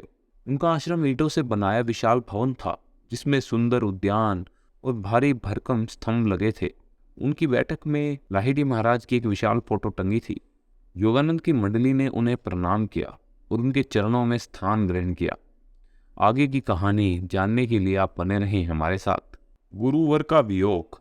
योगानंद अपने कुंभ की यात्रा पर कोलकाता पहुंच गए थे। अपने गुरु से मिलने को आतुर हो रहे शिष्य को जब ये पता चला कि वो पुरी में है तो उन्हें घोर निराशा हुई। फिर अचानक उन्हें पुरी बुलाया गया। तार का संदेश उन्हें समझ में आ रहा था और वह तुरंत अपने घुटनों पर बैठकर ईश्वर से अपने गुरु की प्राणों की भिक्षा मांगने लगे। दूसरे ही दिन जब वो ट्रेन पकड़कर पुरी की ओर बढ़े तो सामने ही उन्हें अपने गुरु श्री युक्तेश्वर जी दिखाई दिए। उन्होंने पूछा, क्या सब कुछ समाप्त हो गया? उन्होंने हामी में सर हिलाया और फिर अदृश्य हो गए। योगानंद के हृदय को इससे बड़ा आघात कभी नहीं पहुंचा था। शरीर छोड़ने के कुछ दिन पहले उन्हें लगता था कि वो स्वस्थ हो जाएंगे, किंतु ऐसा नहीं हुआ और इस तरह मंगल का सिंह चला गया। उनके अंतिम संस्कार के बाद पूरी परंपरा के अनुसार उनके पार्थिव शरीर को समाधि दे दी गई। अपने देहांत के समय उन्हें परमहंस योगानंद को अपने उत्तराधिकारी के रूप में मनोनीत किया। योगानंद इसके बाद कोलकाता लौट और उनके दिन कक्षा और व्याख्या और पुराने मित्रों के साथ पुनर्मिलन में कटने लगे। हर समय दुखी रहने के बाद उनका मन यही कह रहा था कि उन्हें सांत्वना दे रहा है। गुरुदेव का परम पिता परमात्मा के साथ संपूर्ण मिलन हो गया है। गुरुवार के पवित्र समृद्धियों से जुड़े श्री रामपुर आश्रम में जाने का उनका साहस नहीं हो रहा था। इसलिए वहां रह रहे शिष्य प्रबल को उन्होंने कोलकाता बुला लिया और रांची स्थित अपने विद्यालय में उसकी कक्षा की व्यवस्था कर दी। उस बालक ने बताया कि जिस दिन कुंभ मेले में जाने को योगानंद आश्रम से निकले, गुरुदेव वही धरती पर गिर गए और कहने लगे, योगानंद चला गया। ये सुनकर उनका हृदय और विलाप करने लगा और ये सोचकर कि अब वो फिर कभी उन्हें श्रीरामपुर आश्रम में नहीं देख पाएंगे, उनके आंसू रुक नहीं रहे थे। अमेरिका की ओर प्रस्थान करने के लिए वो लोग एक बार फिर मुंबई पहुंचे, पर जाना स्थगित हो गया। मुंबई के एक ऊंची इमारत पर अचानक उन्हें चकाचौंध करने वाला प्रकाश दिखाई दिया। साक्षात श्री कृष्ण कोई संदेश दे रहे हों। योगानंद को समझ नहीं आया, पर उनका हृदय आनंद से भर गया। हवा में हाथ हिलाकर और उन्हें आशीर्वाद देकर श्री कृष्ण वहां से ओझल हो गए और इसके ठीक सप्ताह बाद उनके मुंबई में अपने होटल के कमरे में एक दिव्य प्रकाश फैलता दिखाई दिया। वो उस समय ध्यान मुद्रा में थे, पर तेज इतना प्रचंड था कि तुरंत उनका ध्यान भंग हो गया। उस प्रकाश ने उनके गुरुवर का रूप ले लिया और श्री युक्तेश्वर जी महाराज स्वयं उसके सामने खड़े हो गए। उनके अंतिम समय ना मिल पाने और कुंभ के मेले में जाने के लिए क्षमा याचना करने लगे। उसके बार बार आप कहीं ना जाने की विनती करने लगे। उन्होंने एक साथ कई सारे प्रश्न पूछ डाले। गुरुवर ने फिर से अपना वो पुराना शरीर धारण कर लिया। क्या वो लौट आए हैं? आगे क्या होने वाला है? क्या वो उन्हें गले लगा सकते हैं? श्री युक्तेश्वर जी हंसते हुए कहा, हाँ हाँ, मेरे लिए ये नश्वर शरीर है, इसको धारण करने में कोई बड़ी कला नहीं है। मैं कहीं गया ही नहीं था तो लौटूंगा कहाँ से? आगे जो होगा वो तुम स्वयं परख लोगे। तुम भी तो बड़े स्वामी हो, और हाँ, तुम मुझे गले लगा सकते हो। गुरुदेव के पुनरुत्थान से योगानंद का हृदय आनंदित हो गया। उनके मन में हर्ष की तरंगें उठ रही थी। गुरुदेव ने उन्हें प्रकृति के नियमों का ज्ञान दिया। उसके बाद गुरुजी ने कई बातों का मार्गदर्शन किया। उन्होंने होटल के उस कमरे में योगानंद के साथ 2 घंटे बिताए और अपने शिष्य के हर प्रश्न का उत्तर दिया। अब मैं तुमसे विदा लेता हूँ योगानंद। ये शब्द जैसे ही उनके कानों से टकराए, उनके बाहों में बंधा गुरु का शरीर हवा में विलीन हो गया। जाते जाते भी गुरुवर अपने प्रिय शिष्य को प्रेम और आशीर्वाद देते गए। ये सार आगे भी यूं ही जारी रहेगा। आप सुनते रहें योगी कथा अमृत। पश्चिम की ओर सितंबर 1936 में योगानंद फिर एक बार पश्चिम की यात्रा पर निकले। रास्ते में इंग्लैंड रुककर उन्होंने लंदन के एक कॉलेज में व्याख्यान दिया। उनकी बातों में जितना ज्ञान था उतना ही हास्य, और लंदन में उनकी कक्षा के सभी सदस्य दिल खोलकर हंसते थे। भारत में स्वतंत्रता आंदोलन चल रहा था, लेकिन कोई भी राजनैतिक उथल पथल उनकी योग शांति में विघ्न नहीं बनती थी। वो देश भी योग के संदेश को ग्रहण करने के लिए उत्सुक था। वहां बिताए कुछ सप्ताह उनके लिए अविस्मरणीय बन गए। अक्टूबर के अंत में फिर एक बार पानी के जहाज पर सवार होकर वह अमेरिका की यात्रा पर चल दिए। न्यूयॉर्क बंदरगाह में स्थित भव्य स्टैचू ऑफ लिबर्टी को देखकर उन्हें बहुत आनंद आया। जब तक वो लोग वहां से कैलिफोर्निया पहुंचे, तब तक साल का अंत आ चुका था और क्रिसमस का त्योहार अपने चरम पर था। उनके सभी शिष्यों ने घर लौटने पर इस मंडली का स्वागत करा। क्रिसमस भोज में इस बार भारत की मिठाइयाँ भी थी और एक विशाल जगमगाते हुए वृक्ष के नीचे बैठकर उस साल के त्योहारों का आनंद लिया गया। और वहां पास की अंगीठी में सुगंधित साइप्रस की लकड़ियां पटपट करके जल रही थी। उपहारों का आदान प्रदान हुआ और भारत से लिए उपहार सभी को बहुत पसंद आए। एक दिन आश्रम में रहने वाले कुछ लोग योगानंद को एक प्रवेश द्वार से होते हुए आगे की ओर ले आए, ये कहकर कि यहाँ आपके लिए एक आश्चर्य है। और वहाँ वही सामने एक सुंदर और भव्य सफेद महल दिखाई दिया। सागर किनारे वो विशाल भवन ऐसा लग रहा था मानो पानी पर जहाज खड़ा हो। योगानंद वहां खड़े उसे देखते रह गए। उनके मुंह से वाह के सिवा और कुछ ना निकला। उनके परम प्रिय श्री लिन, सिस्टर ज्ञान माता दुर्गा माँ और कुछ और शिष्य ने मिलकर ये आश्रम अपने गुरु के लिए बनवाया था। अपने आनंद और कृतज्ञता को व्यक्त करने में पहली बार गुरुवर ने अपने आप को असमर्थ पाया था। अंदर से बहुत ही सुंदर और सुसज्जित उस भवन की दीवारों पर बाबा जी लाहिड़ी महाराज और श्री युक्तेश्वर जी की तस्वीरें लगी हुई थी। कैलिफोर्निया के एनसेनिस गांव में स्थित ये विशाल आश्रम श्री जेम्स जे लिंस की ओर से सेल्फ रियलाइजेशन फेलोशिप की भेंट है। वो स्वयं क्रिया योग की भिक्षा लेने के बाद से ही निश्चयवान क्रिया योगी रहे हैं। अमेरिकन उद्योगपति होते हुए भी वो प्रतिदिन लंबे और गहरी क्रिया योग ध्यान के लिए समय निकाल लेते थे। इस तरह संतुलित जीवन जीते हुए उन्होंने समाधि में अचल शांति प्राप्त कर ली। योगानंद बहुत पहले से चाहते थे कि सागर किनारे उनका एक आश्रम बना सके, पर कभी कोई योग्य स्थान नहीं मिल पाया। अब इस विशाल भवन को देखकर उन्हें अपने गुरु श्री युक्तेश्वर जी की भविष्यवाणी पूरी होती हुई दिखाई दी, जब उन्होंने कहा था, सागर तट पार आश्रम। श्री युक्तेश्वर जी भारत की भूमि के अतिरिक्त कहीं नहीं रहे, परंतु बंधु भाव के इस सत्य से भली भांति परिचित से सारा जगत मेरा देश है। अपने विश्व भ्रमण में योगानंद को बहुत दुख दिखाई दिए। उन देशों में भौतिक स्वरूप का दुख है जहां निर्धनता, भूखमरी इत्यादि है, वहीं पश्चिम में मूर्खता, मानसिकता और आध्यात्मिकता स्वरूप का है। भारत तथा अन्य पूर्व विदेश अमेरिका जैसे देशों की भौतिक क्षमता और व्यवहारिकता को सीखकर लाभान्वित हो सकते हैं, वहीं पश्चिम सभ्यता के देश आध्यात्मिक आधार को समझकर एक सार्थक जीवन व्यतीत कर सकते हैं। हिंदू शास्त्र बताते हैं, मनुष्य इस विशेष पृथ्वी की ओर इसलिए आकर्षित होते हैं कि एक के बाद एक जन्म में उन अनगिनत तरीकों को अधिकारी पूर्णता के साथ सीख सके, जिनके द्वारा आत्मा बौद्धिक परिस्थितियों में अपने दिव्यत्व को व्यक्त कर सकते हैं। पूर्व और पश्चिम अलग अलग तरीकों से जीवन के इस महान सत्य को सीख रहे हैं और उन्हें खुशी से अपनी उपलब्धियों का आदान प्रदान करना चाहिए। काल की कसौटी पर खरे उतरें, विश्व के सभी धर्मशास्त्रों का सार एक ही है और वो सभी मनुष्य को ऊपर उठाने की प्रेरणा देते हैं। हिंदू शास्त्र योग विज्ञान को इसलिए महत्व देता है क्योंकि सरल साधारण मनुष्य भी इसे प्रयुक्त कर सकता है। इस प्रकार योग की सार्वजनीनता इसमें है कि भक्ति की युक्तता की उपेक्षा जो कि साधारण मनुष्य की क्षमता से बाहर है, वो इस तरह के अभ्यास से ईश्वर को पा सकता है। जीवन और मृत्यु का रहस्य जिसे सुलझाने मनुष्य धरती पर आता है, श्वास के साथ घनिष्ठता से जुड़ा हुआ है। संसार को देने के लिए भारत के पास अगर और कुछ ना भी होता तो केवल क्रिया योग अकेला ही शाही भेंट माने जाने के लिए प्रयुक्त होता। अब पूरी बुक सुनने के बाद आपको ये तो समझ में आ गया होगा कि इसमें परमहंस योगानंद की जीवनी के बारे में बात करी गई थी। इसमें उनकी जर्नी की स्टार्टिंग पार्ट से लेकर एंडिंग पार्ट तक की बात करी गई थी, जहाँ पे इन्होंने लिखा है।